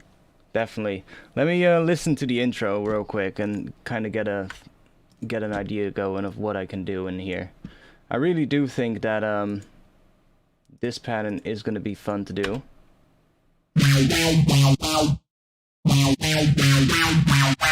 Just with a different sound.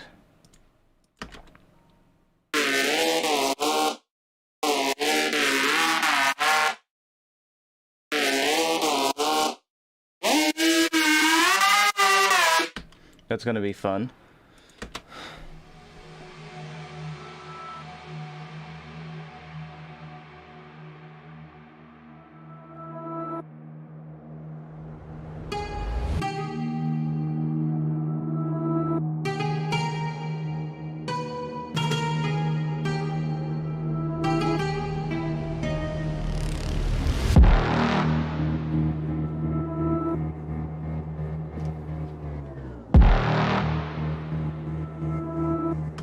Not sure yet about that one layer. It's kind of nice, but it needs to be processed, but I'll see.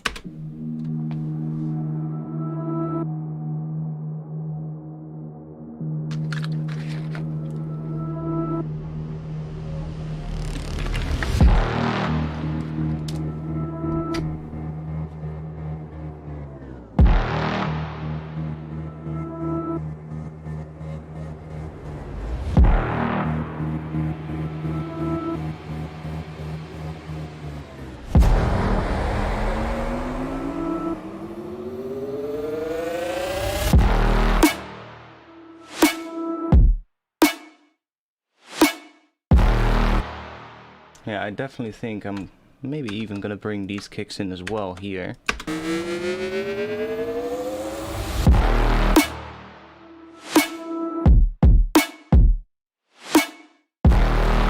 Yeah, that's nice. Maybe even just like some distorted sine wave 808 type bass would be really cool. Just a simple, like, you know how they're made. Let's take a sine wave. We need a pitch envelope.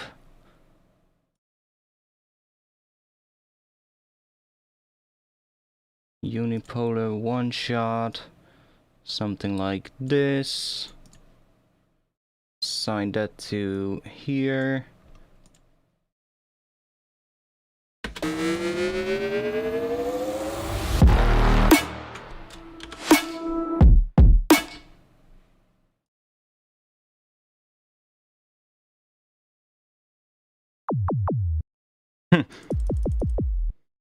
A bit too much pitch envelope for now, but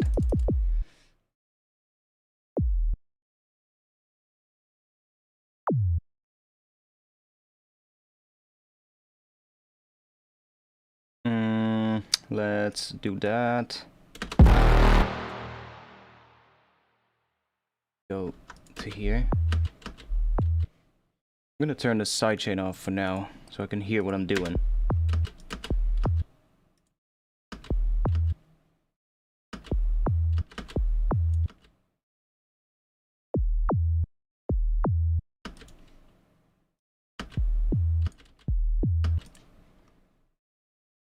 We need some noise as well.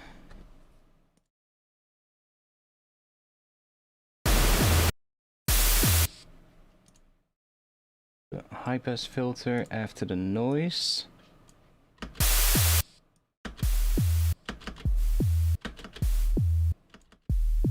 Really quiet.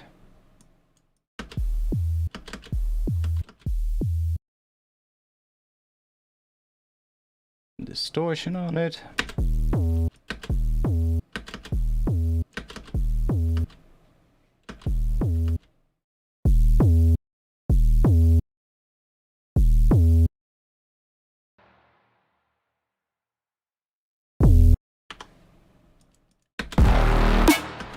Oh, what happens if I play that pattern from here with this sound? Okay, lower.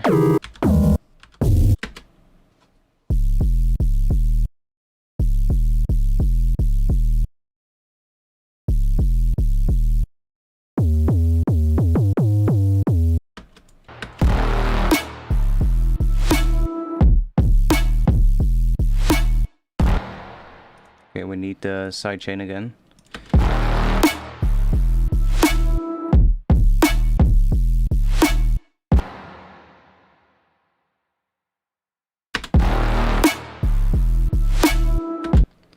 Ah, wait.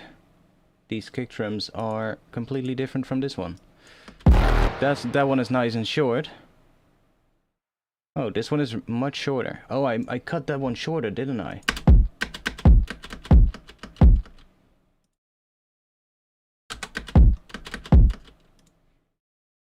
Overall, the kick is still a bit long.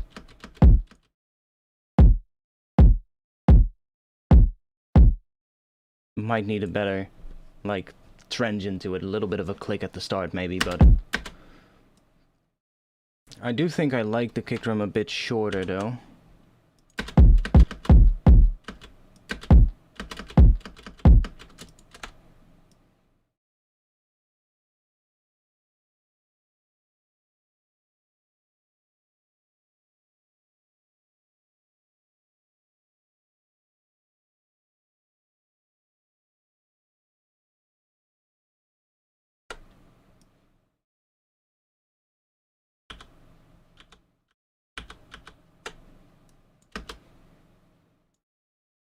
Okay, and then these as well.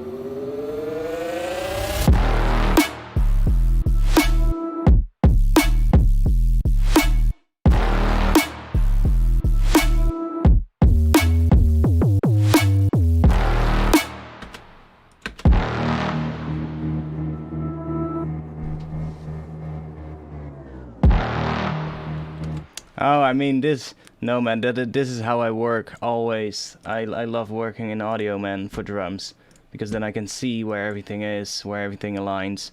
Like if I'm layering stuff, I can see how the waveforms align, and that's just, yeah, it's so helpful. I mean, I sometimes do my drums in MIDI as well, if it's just like, for instance, when I'm doing drum fills or stuff like that, you know, I'll just chuck a whole bunch of samples, percussion samples into a drum rack, and then I'll use a MIDI clip to trigger the samples. But then when I'm happy, when I found like the good rhythm and a good fill and a good pattern, then I'll bounce it to audio and I'll work from there.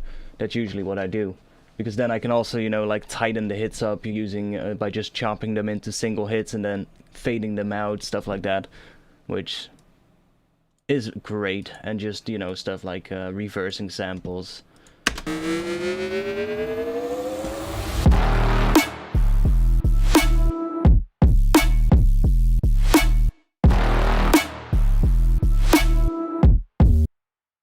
kick drum is so dirty. Yeah, that might be better.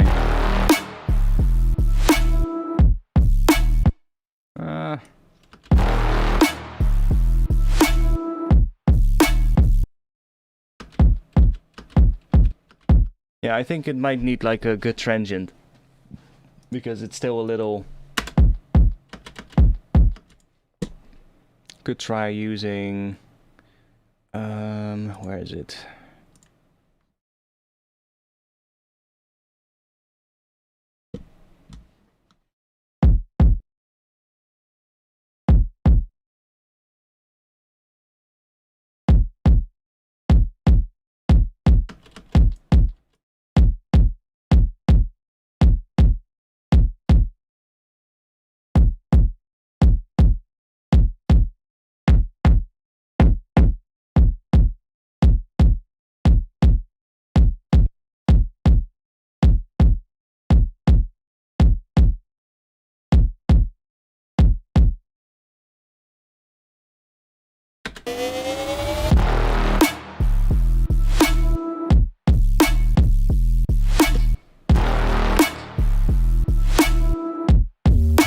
Yeah, it gets a little...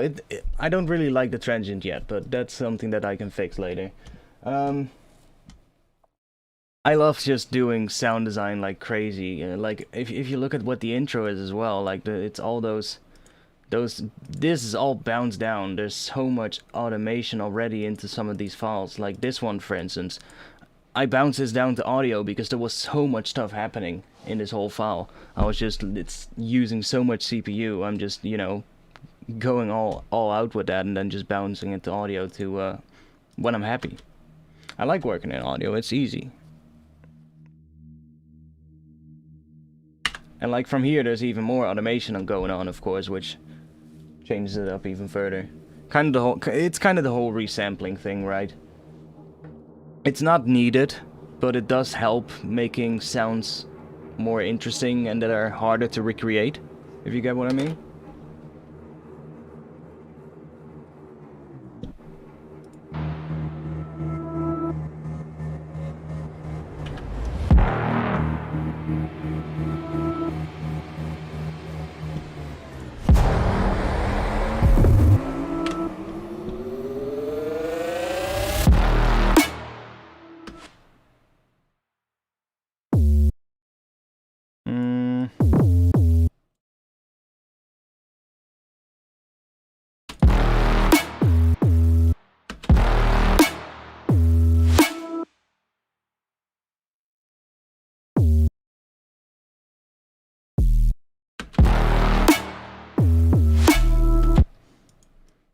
Okay, that's pretty slow.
I'll figure out what to do with that, but I do kind of like that long note.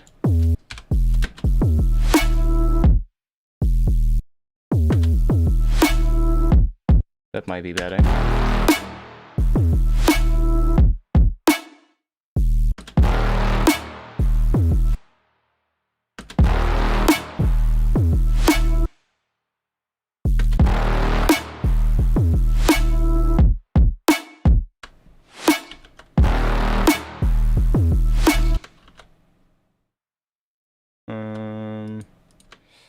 Okay.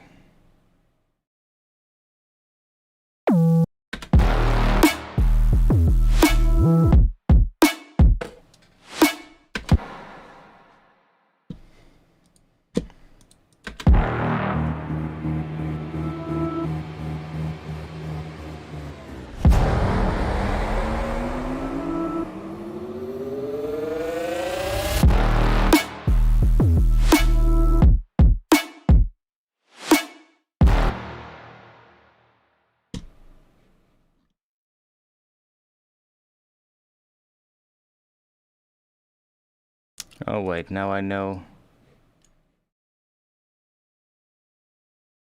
Now I know why that sampler was not working just now. I just need to bring the key tracking all the way down, and then the filter is working fine. So, would it be cool to add a reason here? Let's try it out.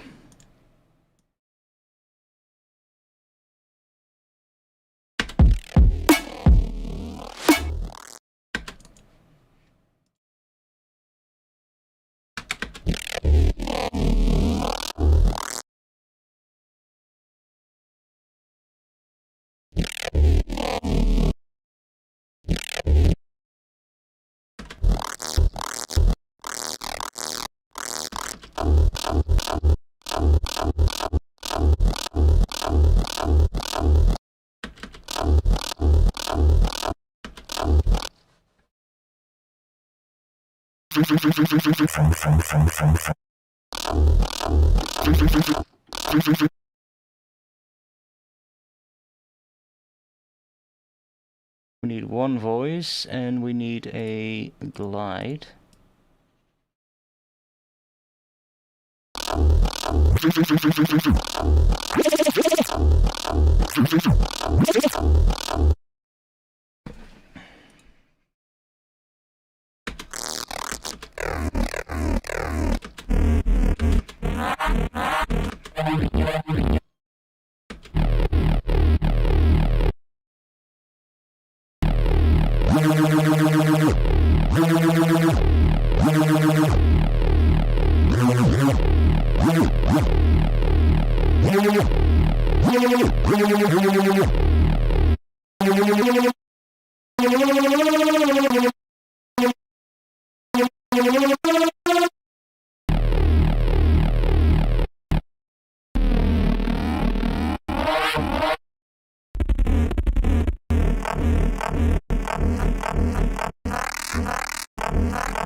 See what we can do with this.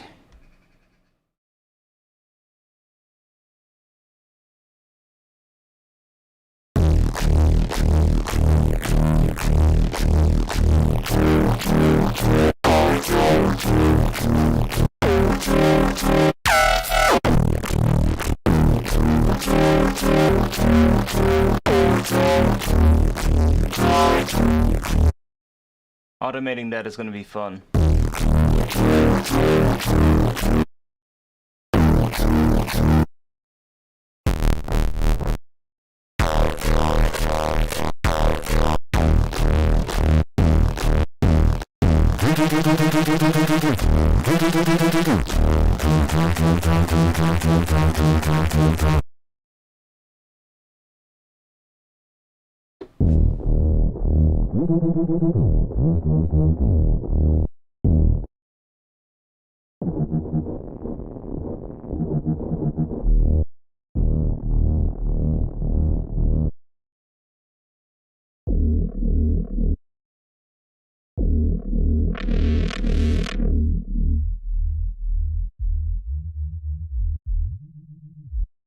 Yeah, it doesn't work. Only works on the key tracking doesn't work with the glide. So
sidechain is annoying me. Can't hear what I'm doing.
This needs a lot more high frequencies and stuff. It needs something on top, but...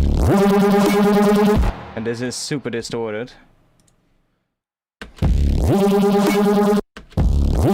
It's super loud.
Let's see.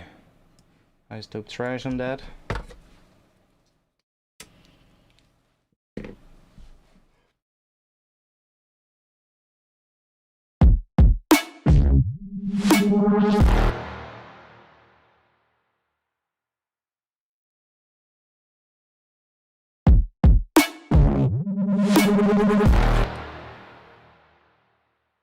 That was actually kind of cool.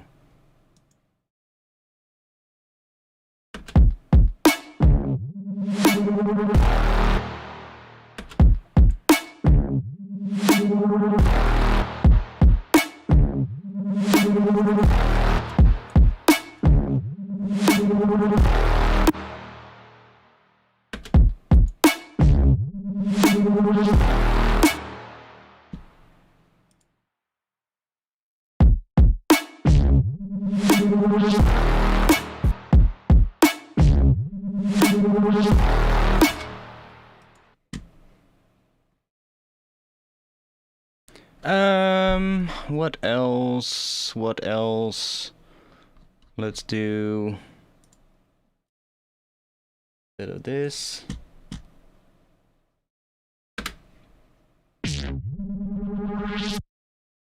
After isotope trash.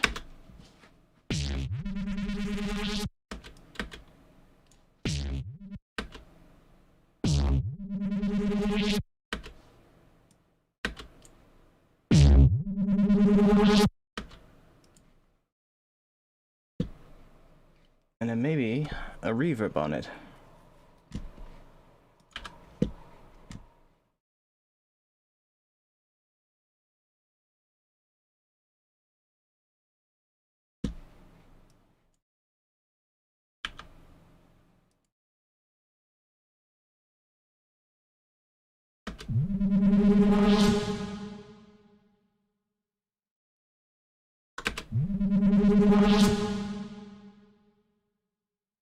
Something like that, maybe.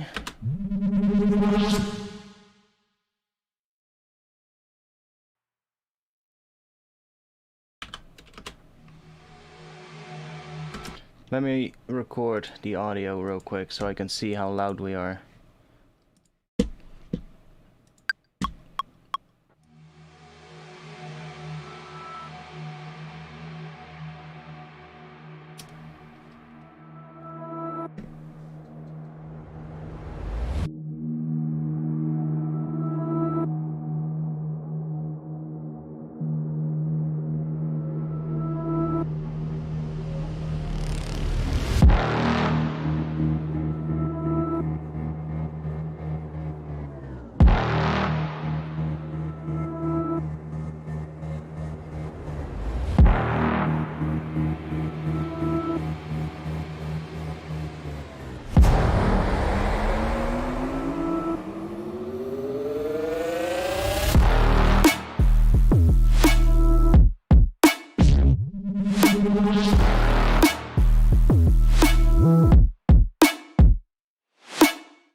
Okay.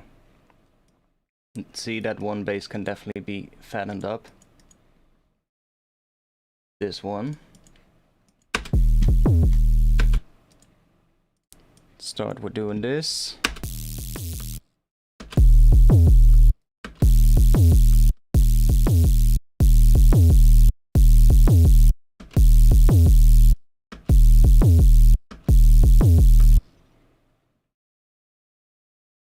Then let's put the final isotope trash on it.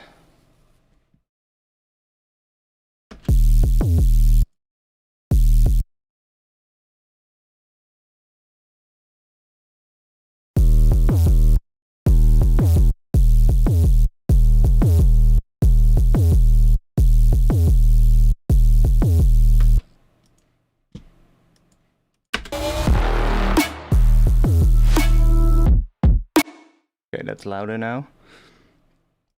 I'm not sure if I want to do notes here though. I think I want to keep that first part without bass. So have it more like this.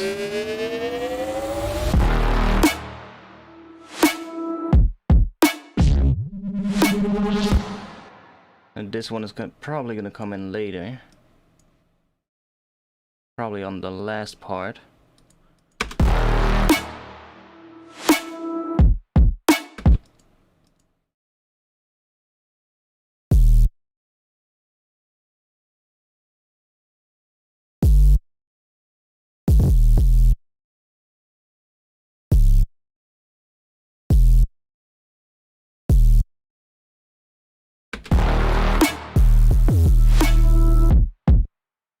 This can go.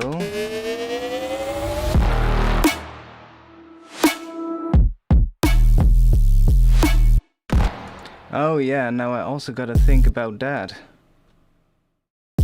On the bass. Oh, that is kinda cool though. That's right.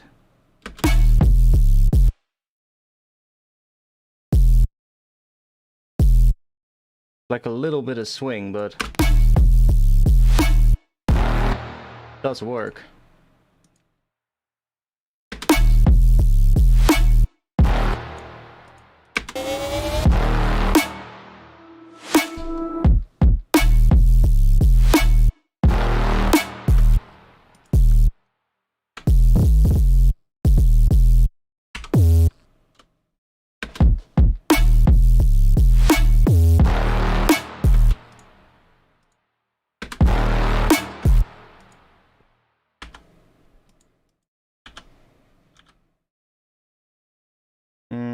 Then I need some kind of a reverse sound in this section.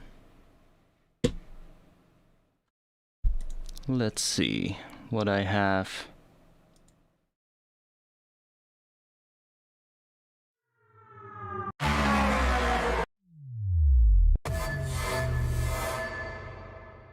See, stuff like that is always interesting because it has like weird stuff in it. So let's just do that and then reverse that.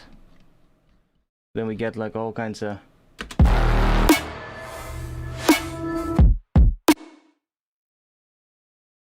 take this section.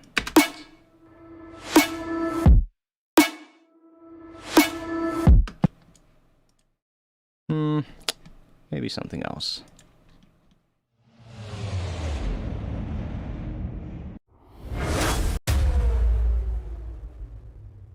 Oh, that's fun. That goes down in pitch, so if I reverse it, it goes up in pitch. It's a really distorted kick though, but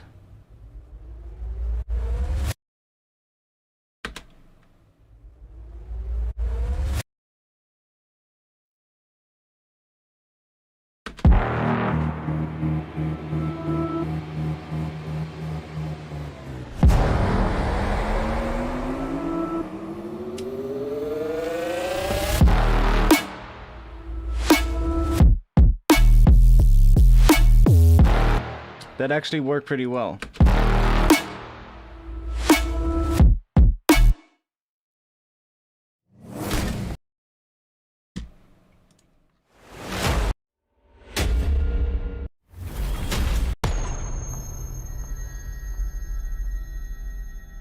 we can try that.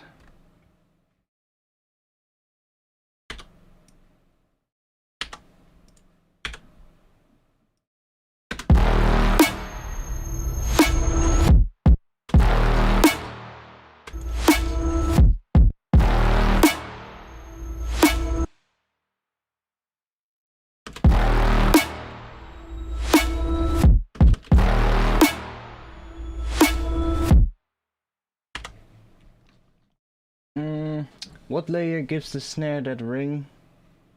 That's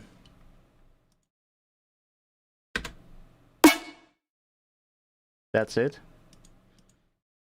It's literally just a bit of reverb on the snare. So if I turn the reverb off,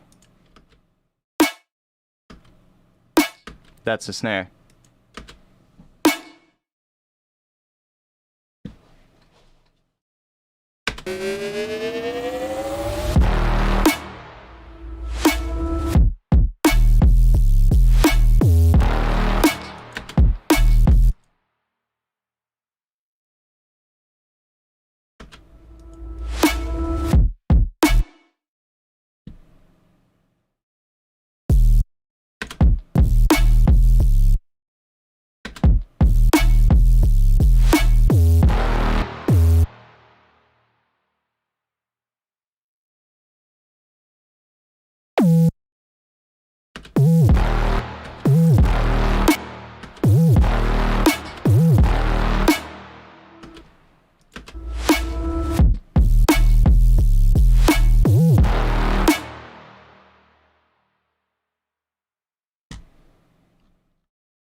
I can put some... Let's make a rack real quick to do some fun stuff. Put it on this entire group actually, that might be handy. Make like a rack to automate some reverb in every now and then.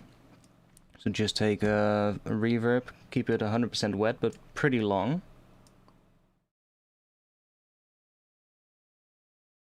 And then just make another chain.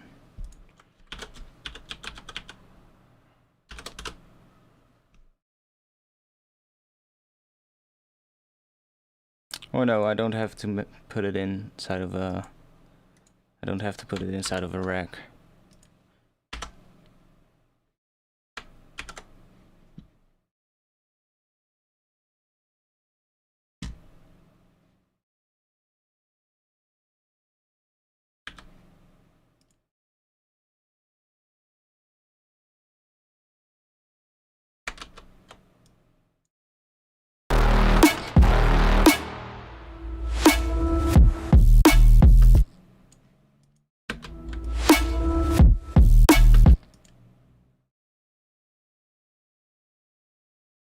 Doesn't work there, but automating reverb in like that is definitely something I'm gonna have to do in this track.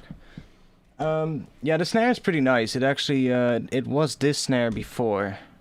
Let's see, I still have it here. Yeah, this one. So that's the same snare I had last week. But then, pitched up to D sharp.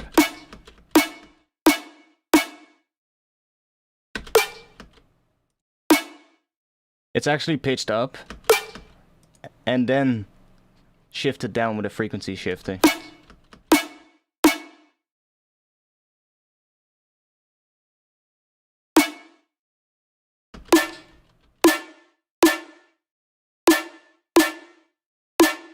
And that's another version, which hits on an E, so I should bring this one down one semitone, but...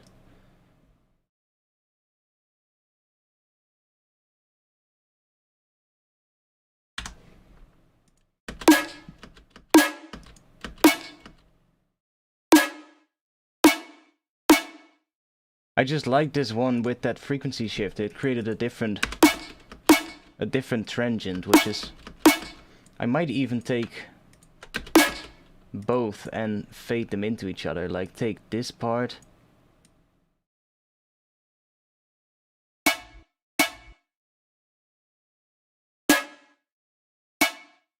They have a different tail, but I don't know yet which one I'll use, but it's gonna be either one of those.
I made that snare earlier. It's just an acoustic snare sample, by the way. It's an acoustic snare sample processed and layered with a transient, actually, just like a 200 hertz transient, basically, just a fundamental frequency.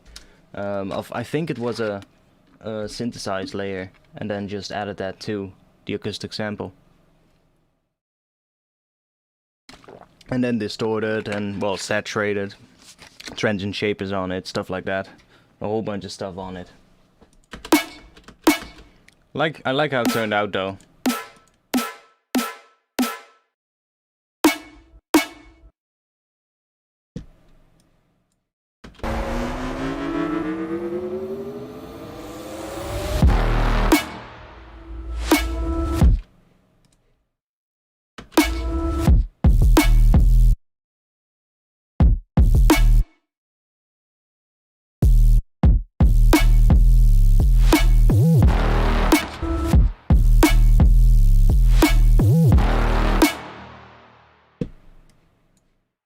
Needs something else, but yeah, I'm just gonna go with it for now.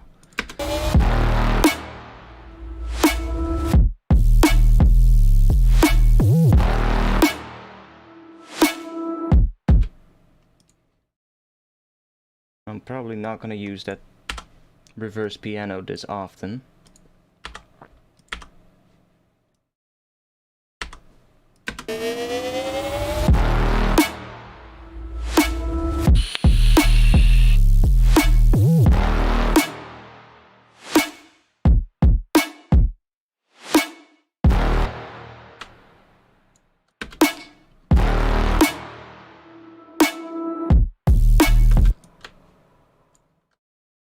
Probably gonna do something else here, but put this one here for now.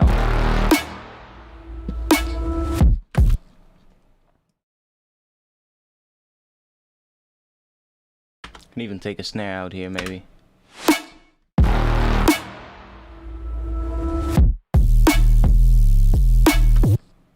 Yeah, that might work.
Okay, this one needs to come in slightly later. It's so annoying, that little bit of swing.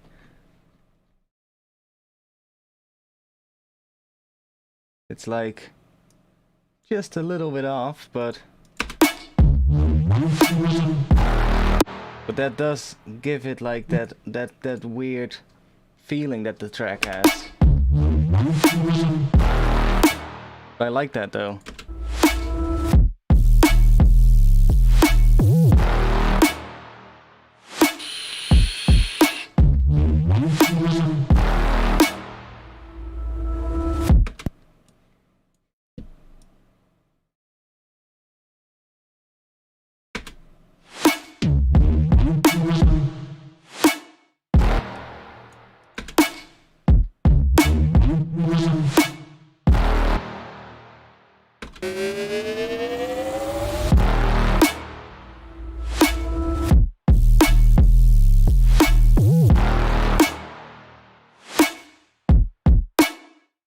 What was this sound? Oh, that's a weird sound.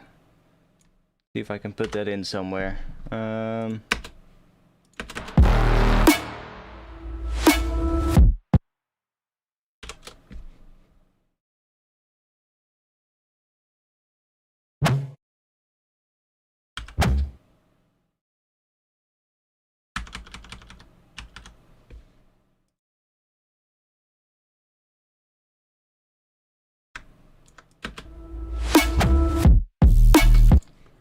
Like, I'm really just gonna put things off grid with this track.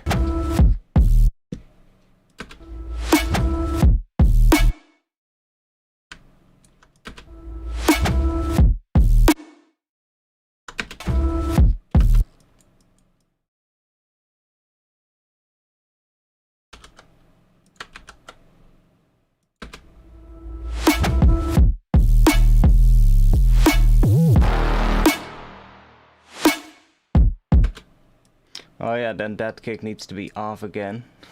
God damn, this is so annoying.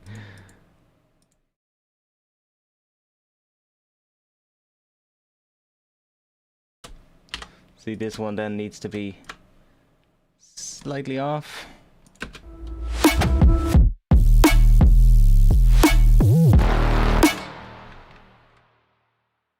Not sure yet what I'm gonna layer on top of this sound.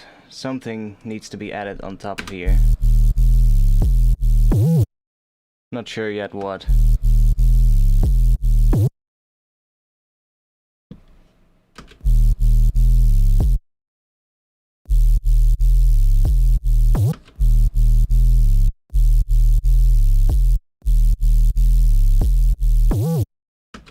I'll see what I'll do with that.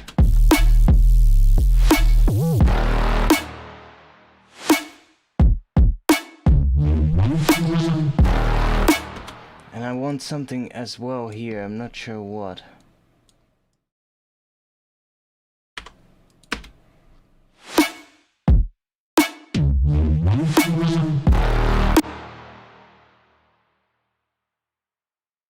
And then that kick needs to be off.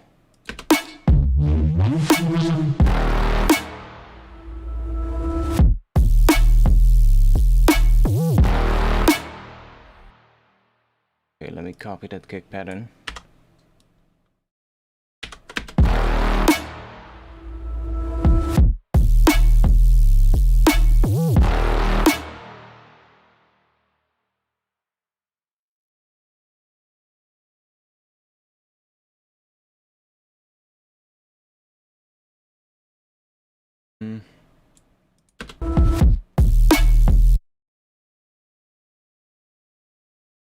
Are we gonna go really?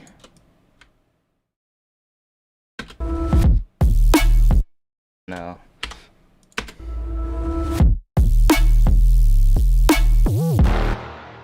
Oh wait, there's no sidechain on these kicks. Maybe that's why they sounded weird to me.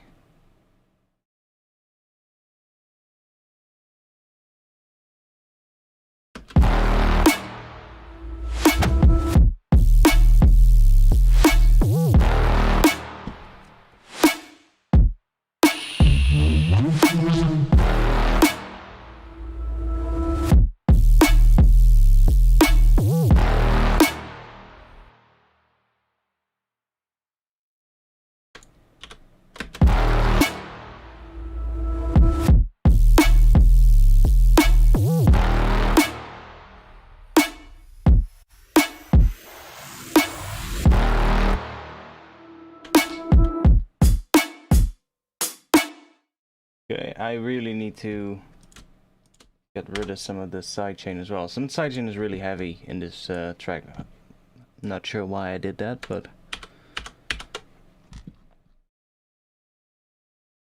then in this part, yeah, I want to do something with that kind of a groove with a different sound probably.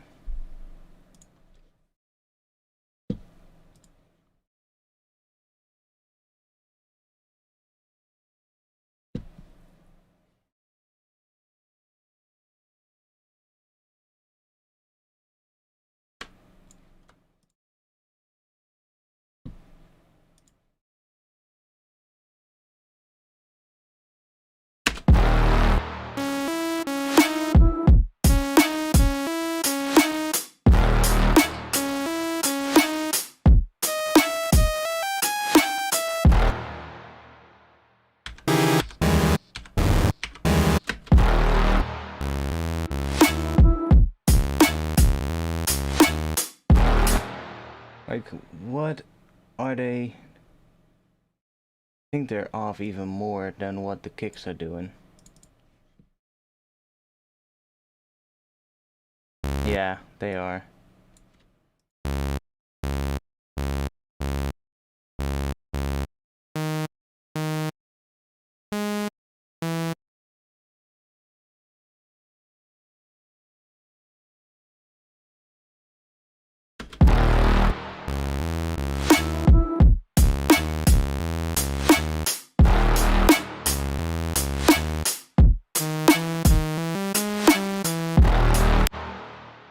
Let me just loop that section so I can work on the patch.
What can I do to this sound?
Now we're getting somewhere.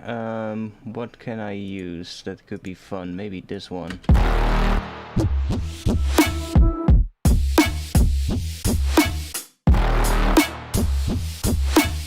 And you know what? That was really cool.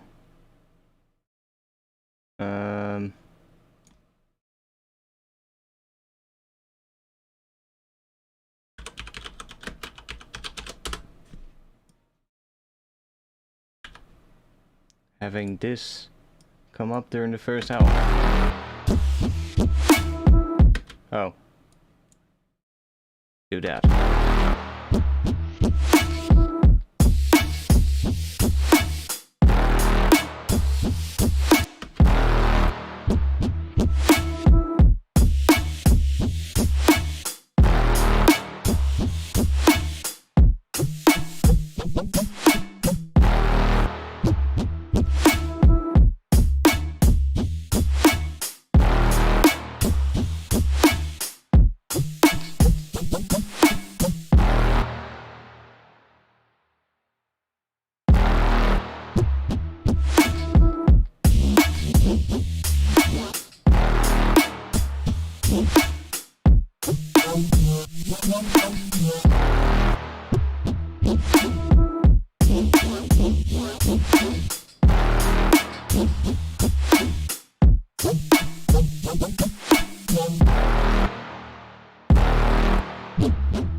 A lot of streams on this song. I like it. Thanks, Medic, for the €5 donation. Thanks a lot. What is the chat doing? Good evening, everybody. Good evening, Adam. And hi, Slaveso. Welcome. I'm filling up my vape real quick. I was out of juice. That Brahm is sick. Yeah, that first bass is kind of cool, yeah. It's like... It's giving the track a completely different vibe of what I normally do, but I kind of do like it. It's still... It's just a bit, Yeah, I don't normally go this crazy in terms of, like, when it comes to processing, so it's a little bit of an experiment for me too, but I kind of like where it's going. I just have to figure out what I need to do with these sounds to make them more interesting, but like if I can at least figure out what the main idea of the drop is gonna do, even though this drop is still pretty empty, I don't think it's gonna be much fuller. Like I still think this drop is gonna be quite empty at first, and then there's gonna be another bass coming in or something like that, and maybe it'll switch up later. I don't know yet, but. It's gonna be definitely a different style track than what I normally do.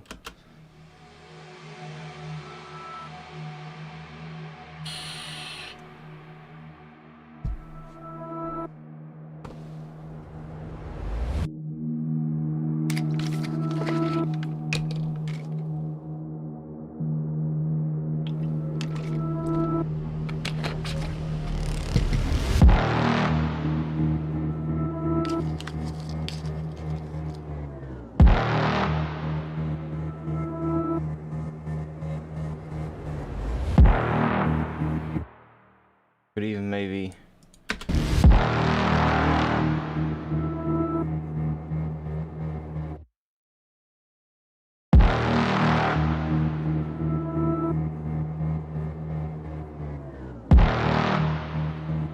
I think I'll leave them short, because that's how they are in the drop as well.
You should make much more health time. I'm trying. I'm trying.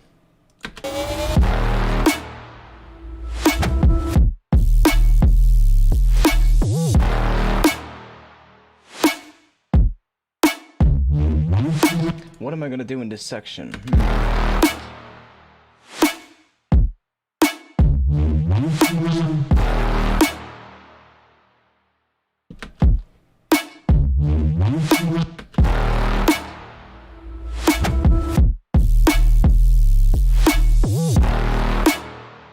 Oh yeah, well, I was working on it on this section.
I'll maybe do it with a different layer.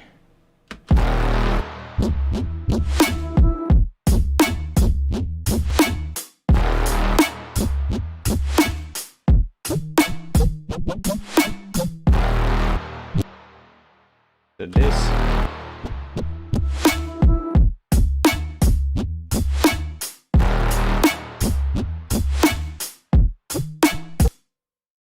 is gonna be automated.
Maybe even automated.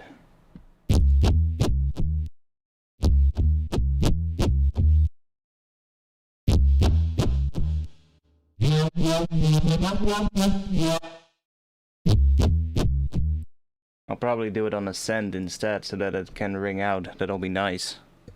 Better at least.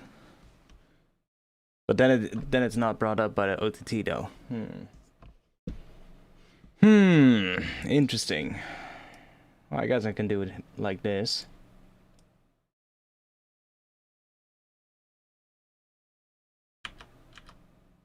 Automate it up.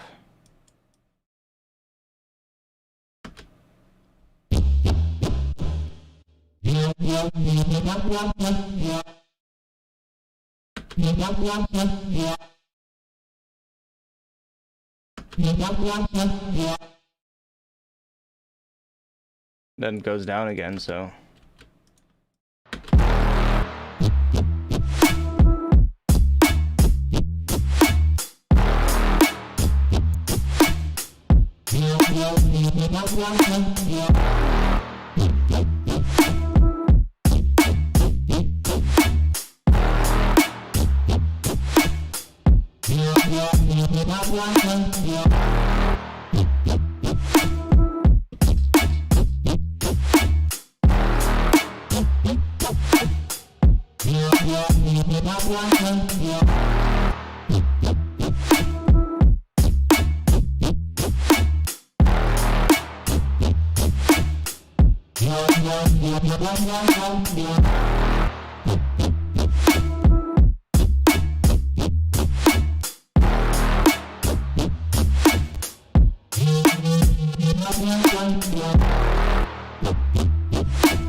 Okay, let's see what I can do on it now to make it more interesting. Maybe just a rack on it and just parallel process it. So just have one that's just dry, so nothing on it. And the other one I'm just gonna put some processing on it. Maybe a chorus.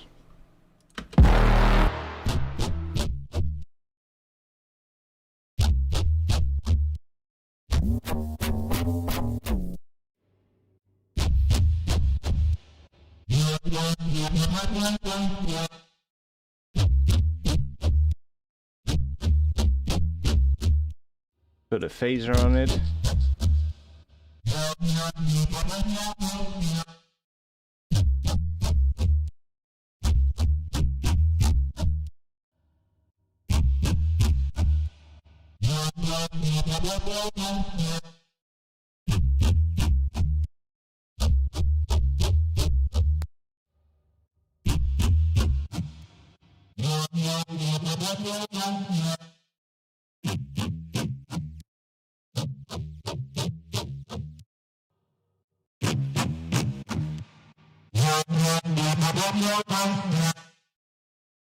Okay, let's have a listen.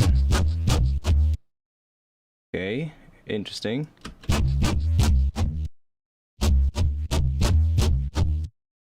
Getting quite dirty.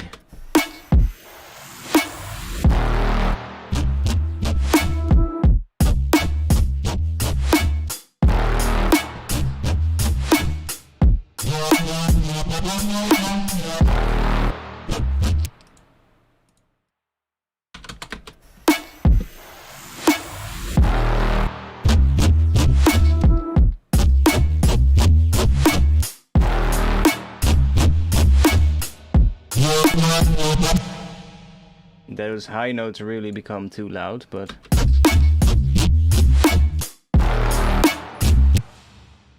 thanks for the follow.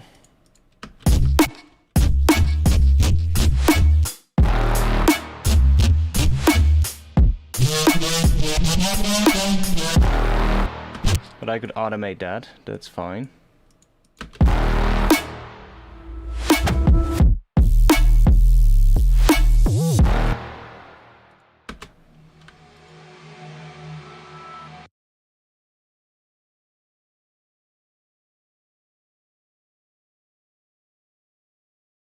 How loud is it in the drop? Let's see.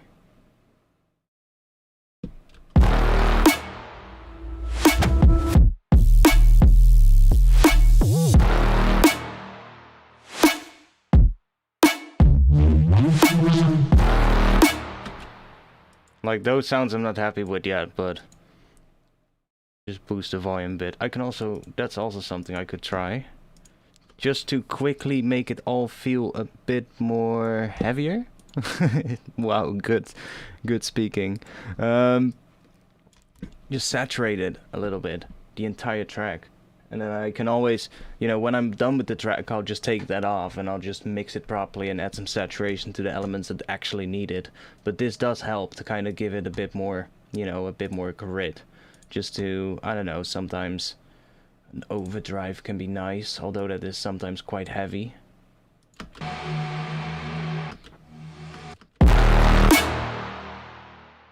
Well, and then you just mix that in.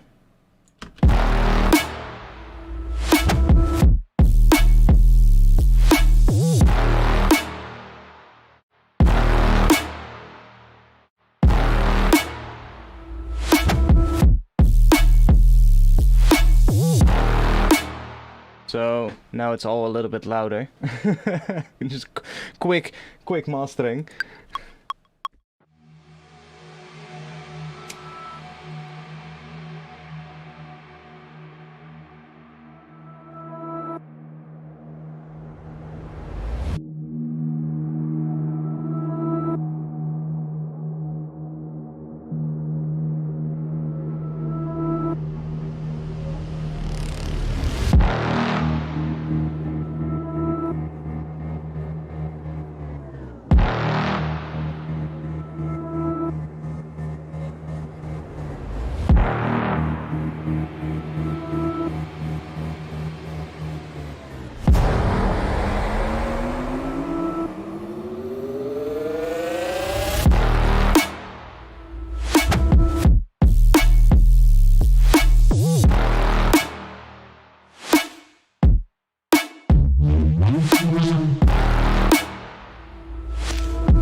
That needs to repeat.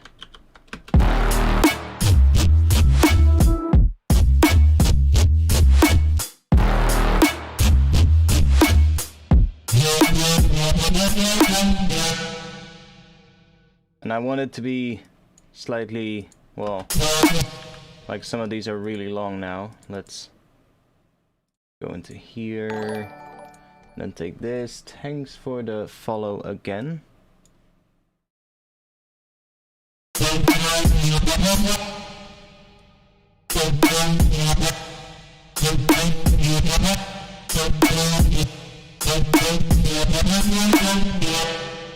By tweaking that, I can kind of get different results on that, on how quick those notes open up. And I'll have to do that, tweak it for everything, basically.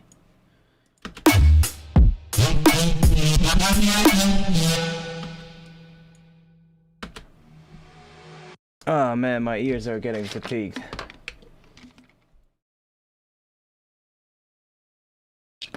That's annoying. I'm gonna turn the microphone off real quick, and then I'll just turn my speakers on for a bit so I can put my headphones down for a bit, because it's starting to annoy me a little bit at the moment. I'll probably turn the mic back on at some point. If anybody has a question, just let me know in the chat and I'll turn the mic on and answer your question, but I'll just work on my speakers real quick.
Okay. Yeah, my ears are fucking fatigued as heck, man. I can't really work like this. I think I'm gonna stop streaming for tonight. I'll be back again on Friday with another live stream. So if you wanna have some fun upcoming Friday, then tune in because I'll be streaming a bit longer than today. And let's see. What is the chat doing? Try with the large reverb automated by the sidechain with a bit of release for the last lead you made. Oh yeah, I know. I'll definitely automate reverb in here. That's definitely something that I'll do. But I first kind of want to figure out what I want to do in terms of the structure, I guess, and then I'll start tweaking things more. Like right now I'm just literally getting, you know, sort of like a rough idea going, seeing what would work, like what works with these drums, especially because they have that weird groove to them, you know? I'll probably work a bit more on this in the upcoming days, and then I guess Friday we'll work on this again. But yeah, I'll be in the Discord after the stream, so if you wanna have a chat, or if you wanna be a member of the Discord and you are not yet, then I'll grab you guys an invite link real quick. Let me drop that in the chat. So you can join the Discord server. I'll be streaming again on Friday. I stream every Friday on 8 p.m. Amsterdam time. Roughly 8 p.m. Amsterdam time. Sometimes it's a little later. Just keep an eye on my Twitter. By the way, also follow me on Twitter, because that's where I'm mostly active on social media. So if you wanna, you know, just have a chat, or if you wanna see me rant about politicians, or I don't know what I talk about on Twitter, but yeah, that's where I'm most active as well. So if you want to ask me a question or something and you're not on Discord, then definitely follow me on Twitter, because most of the time I get messages on Instagram and such, but I log into Instagram maybe once every week or so, so I don't read all the messages there. So if you have anything to ask, then it's always better to use Twitter. Anyways, links to that are in my description as well. If you're on Twitch, I'm not sure if you scroll down if they are below the stream, but on YouTube they are in the description. And if not, just search for Artifacts DMB on Twitter, and that's how you can find me. Yeah, like I said, I'll be back Friday. I hope you learned something today, or you had some fun watching. And yeah, I think I'll really get like an idea of what this is gonna do, and then hopefully Friday we can yeah, really turn it into a track. Because now it's still like a rough intro and a rough sketch, and I think there still needs to be an extra element in the intro, like that little string thing that I made, which I still kind of like.